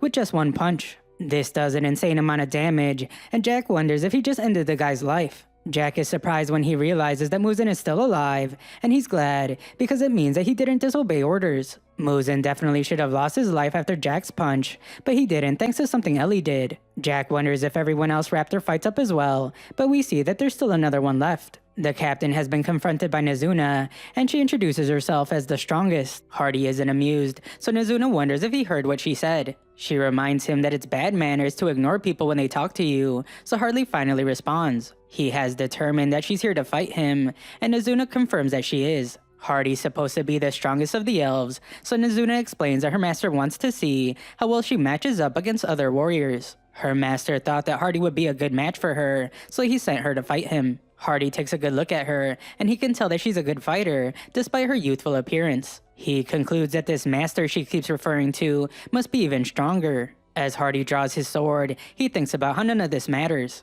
At the end of the day, he is still the apex, and no one ever beats him. Hardy tells Nezuna that it's time to begin, and she couldn't be more excited. Hardy measures her up one more time, and he notices that every piece of equipment she's wearing has been infused with a significant amount of magic power. Nezuna calls Hardy Pops because he's taking so long, and she says that she's ready whenever he is. Hardy meanwhile thinks about how the way she swings her huge sword around makes it clear that she has superhuman strength. His first order of business in their fight will be to determine how true that is. Nezuna gets bored, so she tells Hardy that if he keeps standing there, then she's going to make the first move. She does exactly that, and her one attack does enough damage to destroy a part of the tower. The all-powerful leader of the White Knights is completely shocked because Nezuna's one attack nearly sliced him in half. His destroyed body collapses to the ground in utter pain, and the surprised Nezuna wonders what's wrong with him. She goes to check on him, but he doesn't respond at all. Nezuna wonders if they're done already, and she is terrified by what this could mean. The warriors are under strict orders not to end any of their lives, and Nezuna realizes that this guy might not be getting back up. Nezuna denies destroying part of the tower when Ellie accuses her, but Ellie tells her not to start with her bold-faced lies. She reminds Nezuna that she already explained the importance of the tower and its link to her monopool. Ellie feared that Nezuna's immense power would do damage to the building, so she took precautions. She designed the 4th floor especially for Nezuna by reinforcing it with extra strength enchantments. Nezuna wishes that Ellie would stop yelling at her, but Ellie says it's only natural. Because of Nezuna, she has to waste a ridiculous amount of mana to fix the wall that she destroyed. Nezuna finally apologizes, so Ellie tells her to shape up. If Nezuna doesn't get her act together, Ellie fears that she's bound to fail Light when it matters most. Nezuna says that she would never want that to happen, so Ellie tells her that she will have to learn to control herself better. Just then, Nezuna is caught off guard as she hears Hardy talking. He calls upon his magic power, and he tells it to heal him to his core. He pleads for it to save his soul from the dark door of death, and he uses a spell called Mid-Heal. Nezuna doesn't really understand how, but this spell manages to heal the captain. She's even more surprised when Hardy has enough life left in him to stand up. Ellie explains that her enchantments make it so that none of the elves actually lose their lives. More importantly though, Ellie tells Nezuna that she better not destroy any more walls. Nezuna promises not to let her down, and she prepares for battle. Hardy apologizes to her because he wasn't taking her seriously before, and he thought she was a joke. He knows better now, so he will put his best foot forward against her. Ellie's watching him closely, so she determines that Hardy must still have an ace up his sleeve. It's probably very powerful, but Ellie is sure that it's nothing that Nezuna can't handle. Hardy's done playing games, so he says that it's time for him to get rid of something that has been weighing him down. He uses his silent ability, and Nezuna finds that she can't hear anything anymore. Hardy doubts that she noticed, but his ability actually has a secret part to it. Hardy thinks about how this silent spell doesn't just make everything quiet,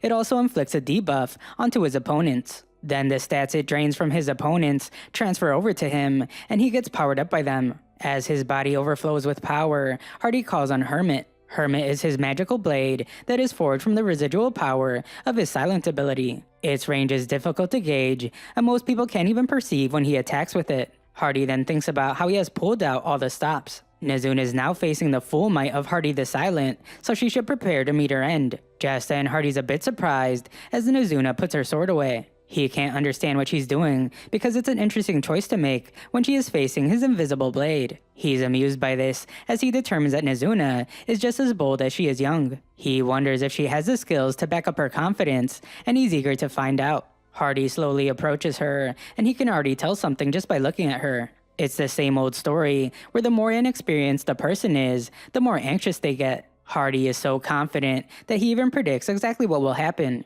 Nezuna is bound to rush recklessly at him, and he will slice her in half with Hermit when she does. Hardy pities her for being so inexperienced, but he is stunned when Nezuna instantly appears in front of him. Her punch then crushes his insides and sends him crashing into the tower wall. The captain is once again utterly destroyed, but Nezuna is just glad that she held back enough to avoid breaking the wall again. She realized just a minute ago that she would be able to hold back just enough as long as she didn't use her sword. Nezuna celebrates, but she is horrified when she hears how upset Ellie is. Nezuna points out that she went easy on him this time, and she didn't break the wall, but Ellie isn't satisfied. When she told her not to break anything, Ellie meant that she didn't want Nezuna to do any kind of damage that would need repairing. Nezuna isn't holding back enough, and Ellie wonders if she knows how much mana she has to waste fixing the stuff she breaks. The two girls begin to argue, and Hardy's lifeless body falls to the ground as Ellie fixes the building once again. Ellie tells Nezuna to stop picking up bad habits, but Light tells her to cut Nezuna some slack. He can't deny that Nezuna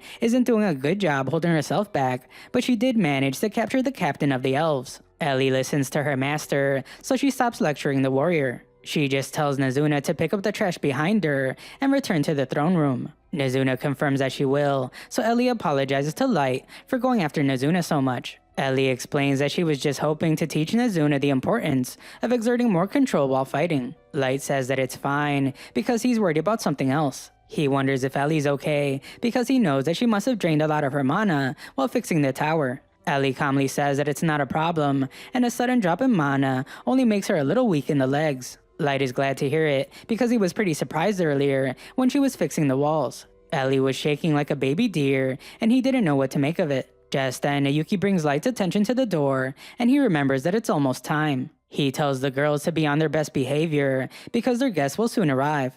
Light puts his mask back on in preparation, and he says that he can't wait to see Sasha again. Outside the door, we see that Sasha and Mikhail have arrived. Mikhail can tell that whoever's behind all this is on the other side of the door, and he tells Sasha not to worry because he will keep her safe. Sasha's grateful for him being here, but deep down she's just glad that she will finally be able to end Light's life. The door opens, and they are met by darkness. Light is in the shadows, and he welcomes his guests. Mikhail determines that this young man seems to be the master of this tower, and he tells Sasha to stay behind him as they enter the room. Sasha can barely see inside, but she notices that she has seen this person in the mask before. Light says that it's been a long time since they've seen each other, and Sasha is shocked when he says her name. Mikhail wonders if she knows him, but Sasha says that she's only seen him once around town. Sasha becomes furious, so she tells the human brat not to talk like they're old friends. She demands to know how he knows her name, and she calls him a little creep while telling him to give her some answers. Light can only laugh at this,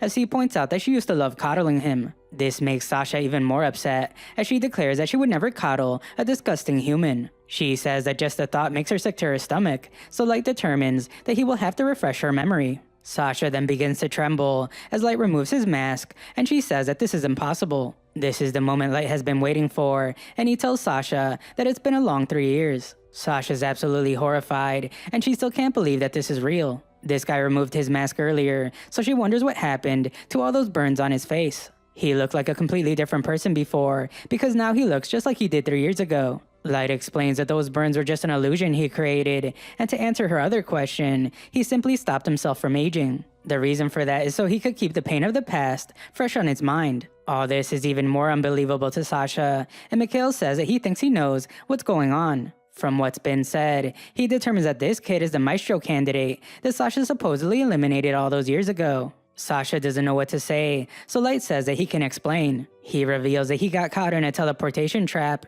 and he was sent to the bottom of the abyss. His life should have ended there, but he found a way to survive. It was partly to get revenge, and partly to uncover the truth behind it all. He was driven because he wanted to know why he was targeted. Light then explains that the girls beside him are part of the reason that he's still alive. Our hero then reveals the most terrifying fact of all. Sasha is next on his revenge list, and he made all this just for her. Light is just as calculated as ever, as he asks Sasha if she likes what he created. Sasha's at a complete loss for words, because she wasn't expecting any of this, and she can only wonder how Light did it. Mikhail, on the other hand, doesn't share in her disbelief, as he just laughs. He says that Sasha is a lady blessed with good fortune, but she doesn't understand. Mikhail explains that this entire situation is actually a huge opportunity. If she thinks about it, she'll realize that they just cornered the awful felon who is planning to use a dragon to destroy the kingdom. Once they eliminate Light and bring back whatever magic was used to make this tower, the two of them will rise to the top echelon of power in the royal court. Sasha is still concerned, as she points out that everyone will find out that she lied in her report, but Mikhail says it's a trivial detail. They can simply keep that to themselves, and no one will ever find out. Mikhail says that they can just say that this kid is someone else. All they have to do is complete their mission and uncover the secrets of this tower. Mikhail tells her that there's nothing to worry about, and Sasha finally agrees with him. Her confidence is restored, so she declares that she's had enough of Light. She says that vermin like him don't have the right to get even, and the thought of it makes her laugh. Light is disappointed by her foolishness, so he prepares himself. He then tells his warriors not to interfere with what's about to happen, no matter what. The girls obey his orders, so Light approaches his guests. When he's ready, Light determines that this is now a good time to give the two of them their wedding gift. It won't be pleasant though, because the gift is an ice-cold dish of revenge. This makes Sasha laugh again, as she points out that a human getting revenge on elves is ridiculous. She doesn't know how strong Light thinks he's gotten over the years, but she declares that humans are losers who can never amount to anything. Sasha explains that she has gotten much stronger over the years, and she confidently reveals that she's now well over level 500. Light says that he's impressed, but Sasha isn't done, as she explains that she has brought a special item. She reveals the ocarina she got from her father, and she starts playing it. This causes several magic circles to appear on the ground, and 3 powerful beings emerge from them. Sasha then proudly declares that their ocarina is a phantasm-class weapon owned by elven nobility. She is sure that this will put an end to Light's life once and for all, so she tells him to behold the power of the Angel Ocarina. She calls Light a human piece of garbage and declares that they're going to annihilate him. Just then, the first knight charges at our hero, and Light must dodge its powerful attack. Light admits that this thing must be pretty strong, because it's not easy to crack the floor of this tower. This knight managed to do it, but Light determines that it still won't be strong enough to defeat him. Light goes in for an attack of his own, but the other knight quickly uses his holy shield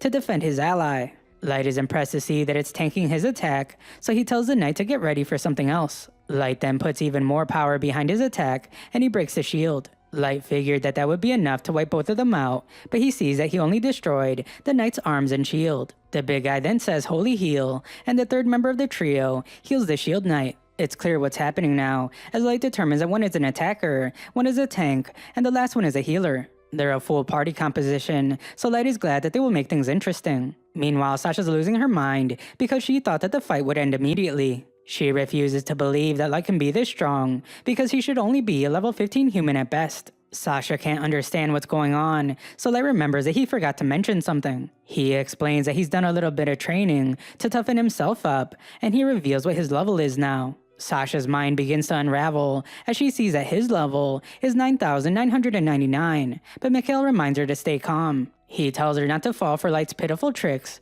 and he reminds her that reaching level 9,999 is simply impossible. Mikhail isn't falling for it, and he says that the attack that Light used earlier probably came from a magic item. His words manage to calm her down, so Sasha orders her angel knights to end the life of the human piece of garbage. The knights all charge in at the same time, but Light just tells them to feast their eyes on this. He uses an ability called Dust Press, and this stops the knights in their tracks. He then uses something called Shadow Dance, and this causes their shadows to lock them in place. He uses Fire Squall to do some major damage to their healer, and he says that they should put a stop to their healing. Finally, he uses Ice Sword and Fire Arrow at the same time, and he prepares to end the fight. Just then, Sasha starts playing the ocarina again, and Light is surprised to see his attack get blocked. Sasha then reveals that the Angel Ocarina can summon the knights any number of times without consuming any of her mana. Sasha declares that she's unstoppable with this, and Light has no idea who he's messing with. Light is annoyed after hearing this, because this Angel Ocarina thing is more obnoxious than he expected. He makes up his mind on what he needs to do, so he shocks Sasha by charging right at her. Surprisingly, his attack is blocked by the quick-acting Mikhail, who tells Light to keep his filthy mitts off of his fiancée. Light says that Mikhail has a very nice shield, and he's impressed that it can block his attack. Mikhail's amused because Light seems to think that his shield is for blocking, and he reveals that it does much more than that. A great power erupts out of the shield, and the girls are worried as Light gets pushed back. Even Light is surprised because he doesn't know what Mikhail just hit him with. He wonders if it was a shield bash skill, but it couldn't be. It definitely wasn't a magic spell either, and Mikhail says that he's glad that he caught Light by surprise. He explains that his shield is another treasure of elven nobility. It's called the Shield of Blessing and Retribution, and it has very special powers. It takes the attacks of those foolish enough to defy the gods and sends it right back at them. Mikhail then shocks everyone as he declares that that's not all, and he uses the shield to free Sasha's knights. Mikhail explains that the shield also has the ability to boost the stats of the wielder and their allies. Sasha is loving this, as she points out that this must really suck for Light. She can resummon the Angel Knights over and over again, and Light can't do anything about it, with Mikhail protecting her. They are the perfect duo, and Mikhail declares that this battle was over before it even began. Sasha indulges in the moment even more, as she points out that Light is about to get squashed like a helpless bug. She wonders if that frustrates him, and she urges Light to answer honestly. Unfortunately for her, Light can't hold himself back any longer, and he lets out a laugh. Sasha can't understand what he finds so funny in this situation, and she wonders if he lost his mind. Mikhail has it all figured out though, as he says that Light has given up all hope in the face of overwhelming despair. He expected this to happen because humans always lose their minds when they're overwhelmed and facing the end of their lives. Light enjoys these words even more, and he thanks these two for giving him a good laugh. He's very grateful, so he says that he will repay them with a taste of what true despair looks like. The girls know exactly what he's planning to do, and they are terrified of it, so they beg Light to stop. Light has already made his decision though, so he says that he will now commence the primary soul seal cancel. Chains appear around him, and immense pressure fills the room. Sasha has no clue what's going on, so Mikhail tells her to be ready for whatever comes. As the pressure increases, Light says code 9,999, and his spell intensifies. The chains are broken, and Light calls upon his extra rarity card called God Requiem Gungnir. This ability transforms his staff into something powerful, and even the girls are terrified by what Light has done. The transformation of Light's staff is complete, and the incredible power that it holds even causes Light's hand to take damage. Light then tells his opponents to sit back and enjoy, because they will soon see what true despair really is. Immense power is flowing out of Light, so the elves can only wonder what he is. Light calmly approaches them, so Mikhail tells Sasha to have her knights attack him. Sasha orders for the knights to get rid of the monstrosity that is Light, so they charge at him. The elves are horrified though, when the knights' attack does nothing, and Light didn't even move an inch. The knights call to the gods to lend them more power, and Light is happy to see that even angels can plead out of fear. He's caught off guard as the knights prepare a powerful attack, but he realizes that this is the same tactic as before. He's disappointed by the uninspired attack, so he just goes to end their lives. Light then says oopsies, because he didn't give them enough time to feel despair, and we see that he completely wiped out the knights with a single touch. Sasha couldn't even see what happened, so Mikhail tells her the Light's weapon is a serious threat. There is no telling what it's capable of, so Mikhail declares that they need to end this fight immediately. Sasha agrees, so she starts playing the ocarina again to summon the knights. Light tells her to go on right ahead, because he would hate for their fight to end in such a one-sided way. Just then, Light feels a striking pain, and he notices it's being caused by his powerful staff. It's breaking past his defenses and scorching his right hand. It's doing a ton of damage, so Light determines that he can't keep this up for long. The girls are still worried about him,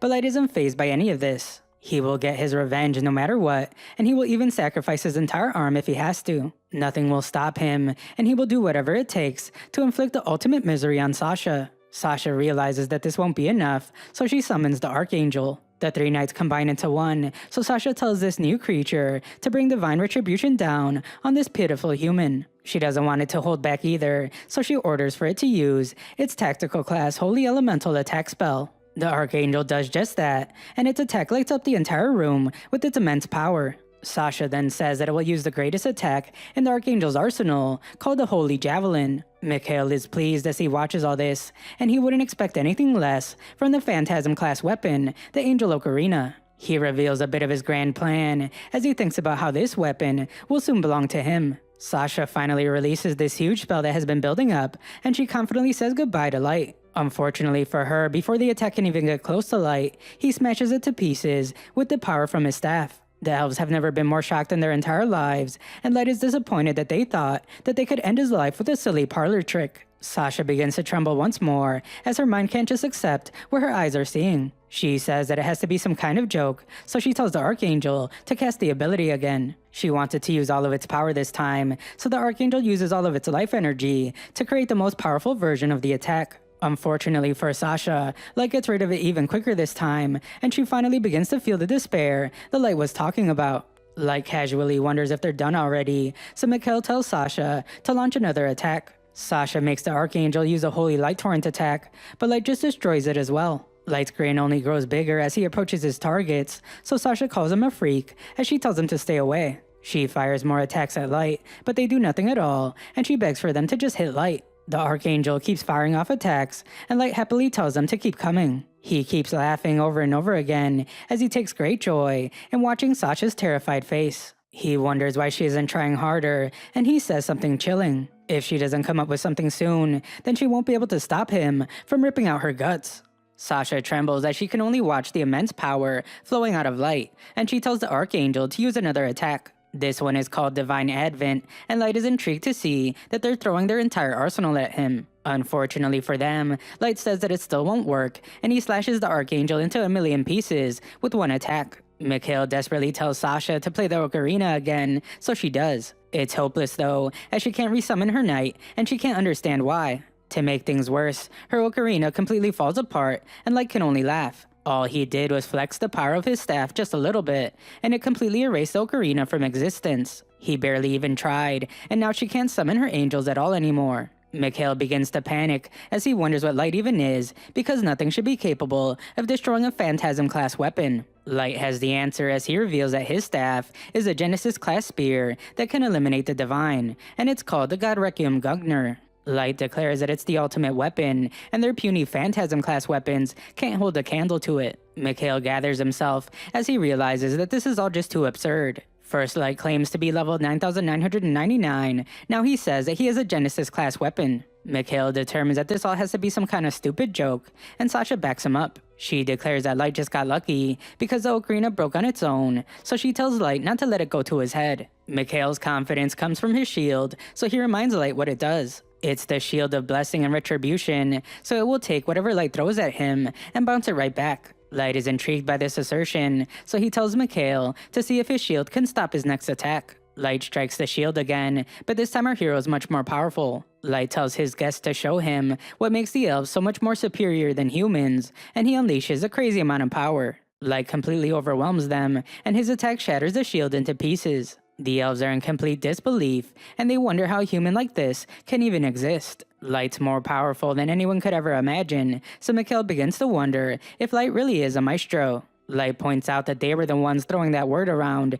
and he still doesn't even know what a maestro is supposed to be. Mikhail says it doesn't matter, because no matter what Light is, he poses far too big of a threat to be allowed to live. Mikhail checks to see if Sasha's okay, and he says that he has bad news. He doesn't want to give her the impression that they're running away, but there is something they have to do. They have to leave this place alive so they can report Light's existence to the queen. Mikhail still has some confidence left, as he says that Light can consider himself off the hook until they can end this fight another time. Mikhail says goodbye to Light, and he pulls a feather from his pocket. He activates the item called the Skyrunner wings, and the two elves prepare to make their escape. Unfortunately for them, nothing happens, and they can't understand why.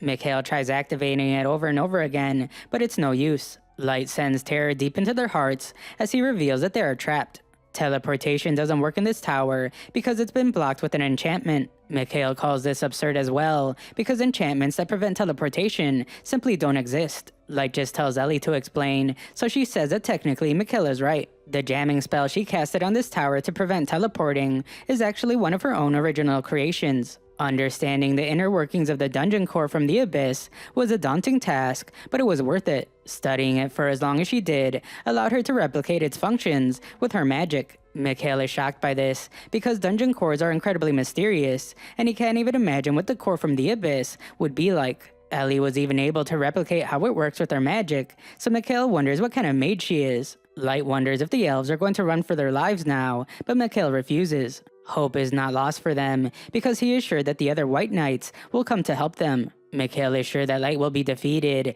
as he points out that Captain Hardy alone is well above level 3000. Mikhail can't wait for the captain to arrive, because he is sure that Hardy will wipe Light out in the blink of an eye. Mikhail's confidence is very much still intact, as he says that he will be charitable and give Light one last chance to let them go. Unfortunately, Light has bad news for them, as he wonders why they still think that help is coming. Light thanks everyone for waiting, and he tells the others that they can come in now. Just then, Mikhail and Sasha are horrified beyond belief as Light's other warriors enter the room. They have brought all the white knights with them, and Mikhail struggles to acknowledge that they were all defeated. He can hardly recognize them because they have been destroyed, and he wonders what happened. Light thanks everyone for a job well done, but they're all worried about him. They all see that his hand has taken a lot of damage, but Light tells them not to worry. He says that he is fine, but everyone can tell that he must be enduring a lot of pain. Light doesn't care though, and he just tells Mikhail to keep saying what he was saying before. It was something about hope, but Mikhail completely abandons all of that.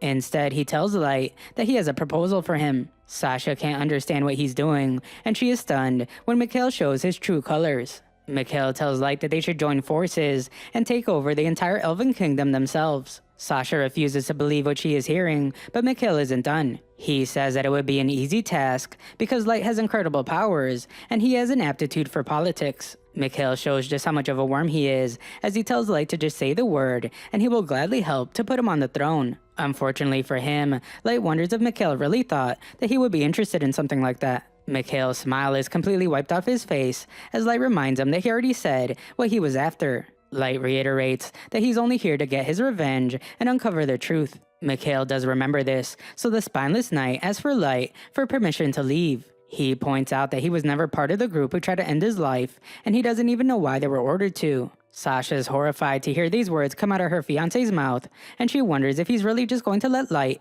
take her life. Mikhail's true self is finally revealed, as he calls Sasha an ugly harlot, and he tells her not to drag him into her mess. Sasha's entire reality begins to fall apart as Mikhail reveals that he was never happy about their engagement. He calls her a filthy commoner wench, so she can't even comprehend what's going on. She points out that Mikhail said he loved her, and she believed him. He even said that he would always protect her, but Mikhail simply explains that he was lying. Sasha tries to argue with him, but Mikhail reveals just how little he cares about her. He turns to his new master, and he wonders if Light would like for him to end Sasha's life for him. Light then shocks the coward by revealing that he's not planning to lay a finger on him. Instead, he turns to Ellie so she can begin what they planned. Ellie's relieved because she's been waiting a long time for this, and the elves are horrified as they wait to see what it is. Ellie explains that her blood has been boiling with rage, and it took every ounce of self-control to stop herself from disobeying orders. She has been wanting to end the lives of all the White Knights since the beginning,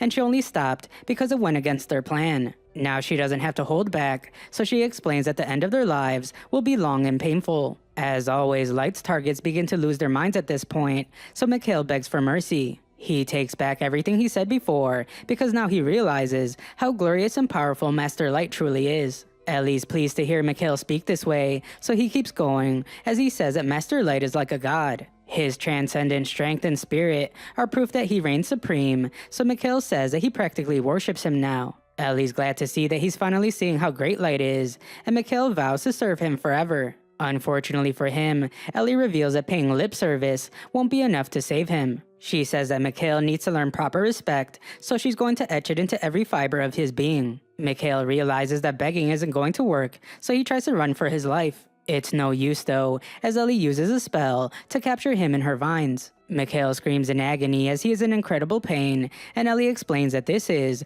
a strategic class spell. It's powerful enough to bind even someone of her own caliber for a short amount of time. This means that it will be impossible for someone like Mikhail to break free. Mikhail is still in disbelief because Ellie cast the strategic class spell without an incantation, and that should be impossible. Ellie's disappointed that this guy still can't see the reality he's in, so she crushes him a bit more. She determines that it's time to take a look inside his head, and the horrified Mikhail doesn't even know what that means. Ellie explains that he committed a mortal sin when he insulted Light, so he will now repent for it while suffering the ultimate misery. Mikhail desperately begs for her to spare him, but it's too late. All he can then do is scream in pain as Ellie enters his mind with her spell. No one is more scared than Sasha, as Light towers over her, and he says that she is next. Sasha has one look at what they did to the White Knights, and she quickly realizes that she doesn't want to end up like they did. Sasha desperately searches for a way out of this, so she reminds Light of the old days. She reminds him of the times he would cry alone, and she would come to comfort him. Sasha would hug him tight and wipe away his tears. Then she reminds him that she would stand up for Light when Goru and the others try to bully him. She says that she did so much for Light, but he reminds her that none of it was real, and she was faking it the entire time. The truth is that Sasha thought Light was inferior, and she enjoyed his suffering as she tried to end his life. He remembers the smugness on her voice and the joy on her face at the thought of taking a human's life. Light can never forget it because it's burned into his memory along with the pain. Sasha desperately tries to blame Drago for what they did, as she says that there was nothing she could do against him. Drago forced their party to do it, so Sasha says that it was out of her control. She begs for Light not to blame her, and she says that it wasn't her fault over and over again. Sasha desperately keeps searching for a way out, so she reminds Light that he had a crush on her. She reveals that she actually had a thing for him too, so she would be happy to get intimate with him whenever he wants. Sasha thinks she's getting somewhere with this, so she begs for Light to only eliminate the others while sparing her. Just then, Sasha is terrified as Ayuki becomes furious. Not only did Sasha refuse to admit wrongdoing, but she also peddled fake love. Ayuki won't stand for it, especially because she insulted Light by thinking that he's some kind of simpleton that she could win over with offers of developing plot. Ayuki has never been so angry, as she declares that she's going to let her beasts eat Sasha alive. Then she will revive her corpse and heal her to full health just so they can do it over and over again. Light has to calm her down because she's getting really crazy, so he tells her to be a good girl. Shockingly, Light tells Sasha to relax because he's not going to end her life. He needs to learn the whole truth and decide how best to use his powers first. Until that happens, he will keep Sasha alive while she suffers the worst pain imaginable. Sasha couldn't be more horrified, as Light declares that she can keep Goru company down in the darkness of the abyss. Light walks away, so Sasha desperately begs for mercy. Just then, Light remembers that there's one thing he forgot. He summons an arrow and sends it straight into Sasha's leg. Sasha screams in agony, and Light simply says that he was just giving her back her arrow. Light instructs Mira to handle the rest, and she happily obeys his orders. Mira summons her creatures, and Sasha can only watch in horror as they approach. She wonders what these things are, but it's too late as they begin to consume her.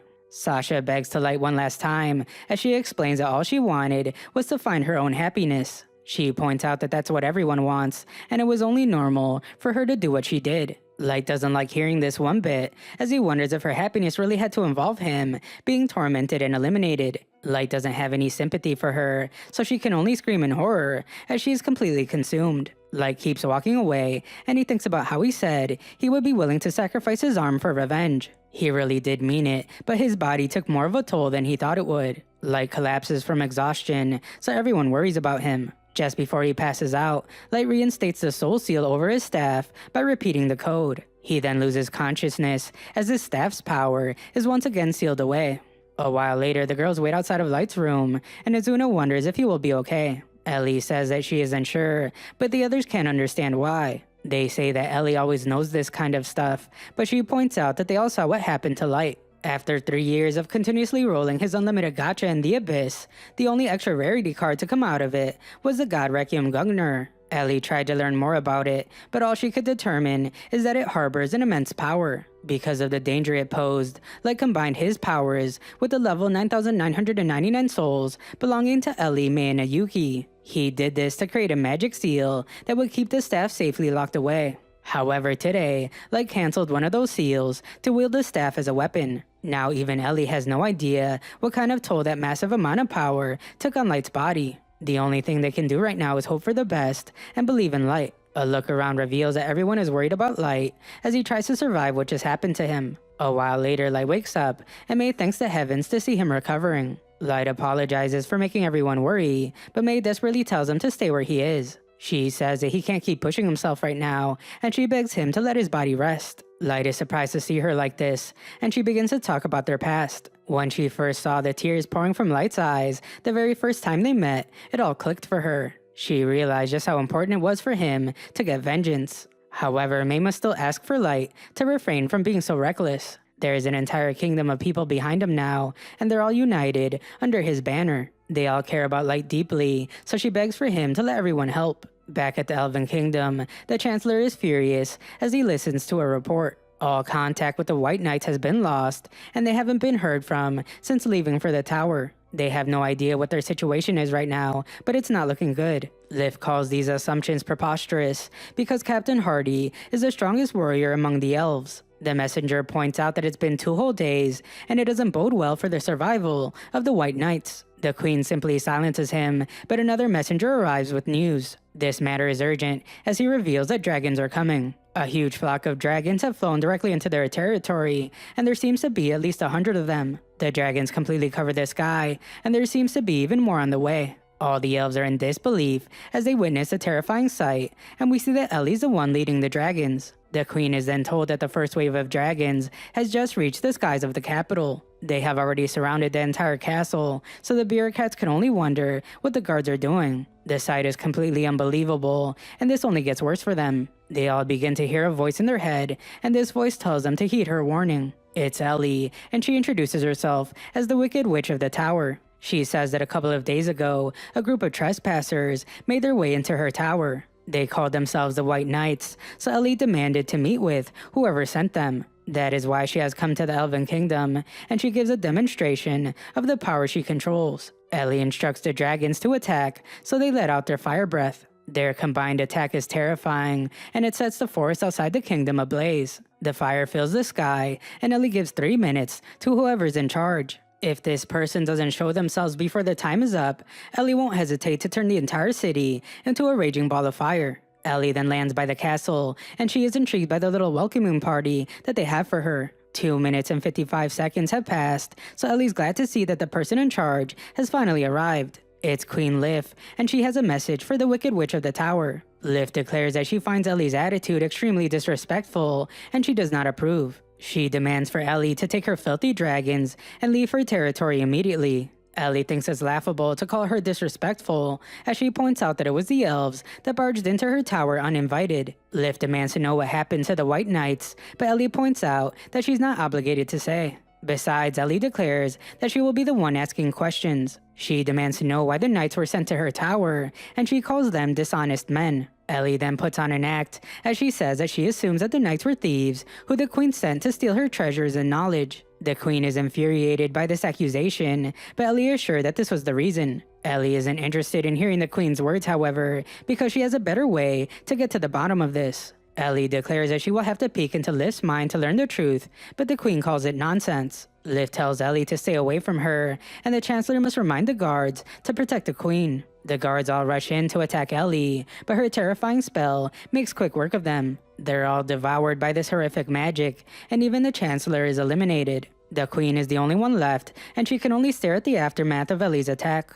Ellie explains that this spell is called Sacred Arbor. It creates blood-sucking trees that feed off her enemies, and the more prey they have, the farther they can grow. She says that it's a strategic class spell, and Liv can't believe her eyes. She runs away in terror, but Ellie uses another spell to capture her. Ellie says that she can't let the queen escape, especially when her questions still haven't been answered. Ellie brings the queen close and reveals that it's time to take a peek into her mind. The queen begs for her to stop, but Ellie just goes through with it anyway. The process is incredibly grueling, as the queen screams in agony, and she collapses to the ground when Ellie is done. Ellie determines that the queen wasn't lying about what she said. However, all the racism against humans she saw in her memories has upset Ellie very much. Ellie then orders for the queen to grant immediate freedom to all humans who are currently enslaved in her nation. Things will change from this day forward, because the elves will no longer be allowed to treat humans as slaves. Should anyone protest or interfere with this order, Ellie says that they will become food for her pets. She declares that from here on, there will be absolute autonomy for all human beings. The queen is in complete disbelief,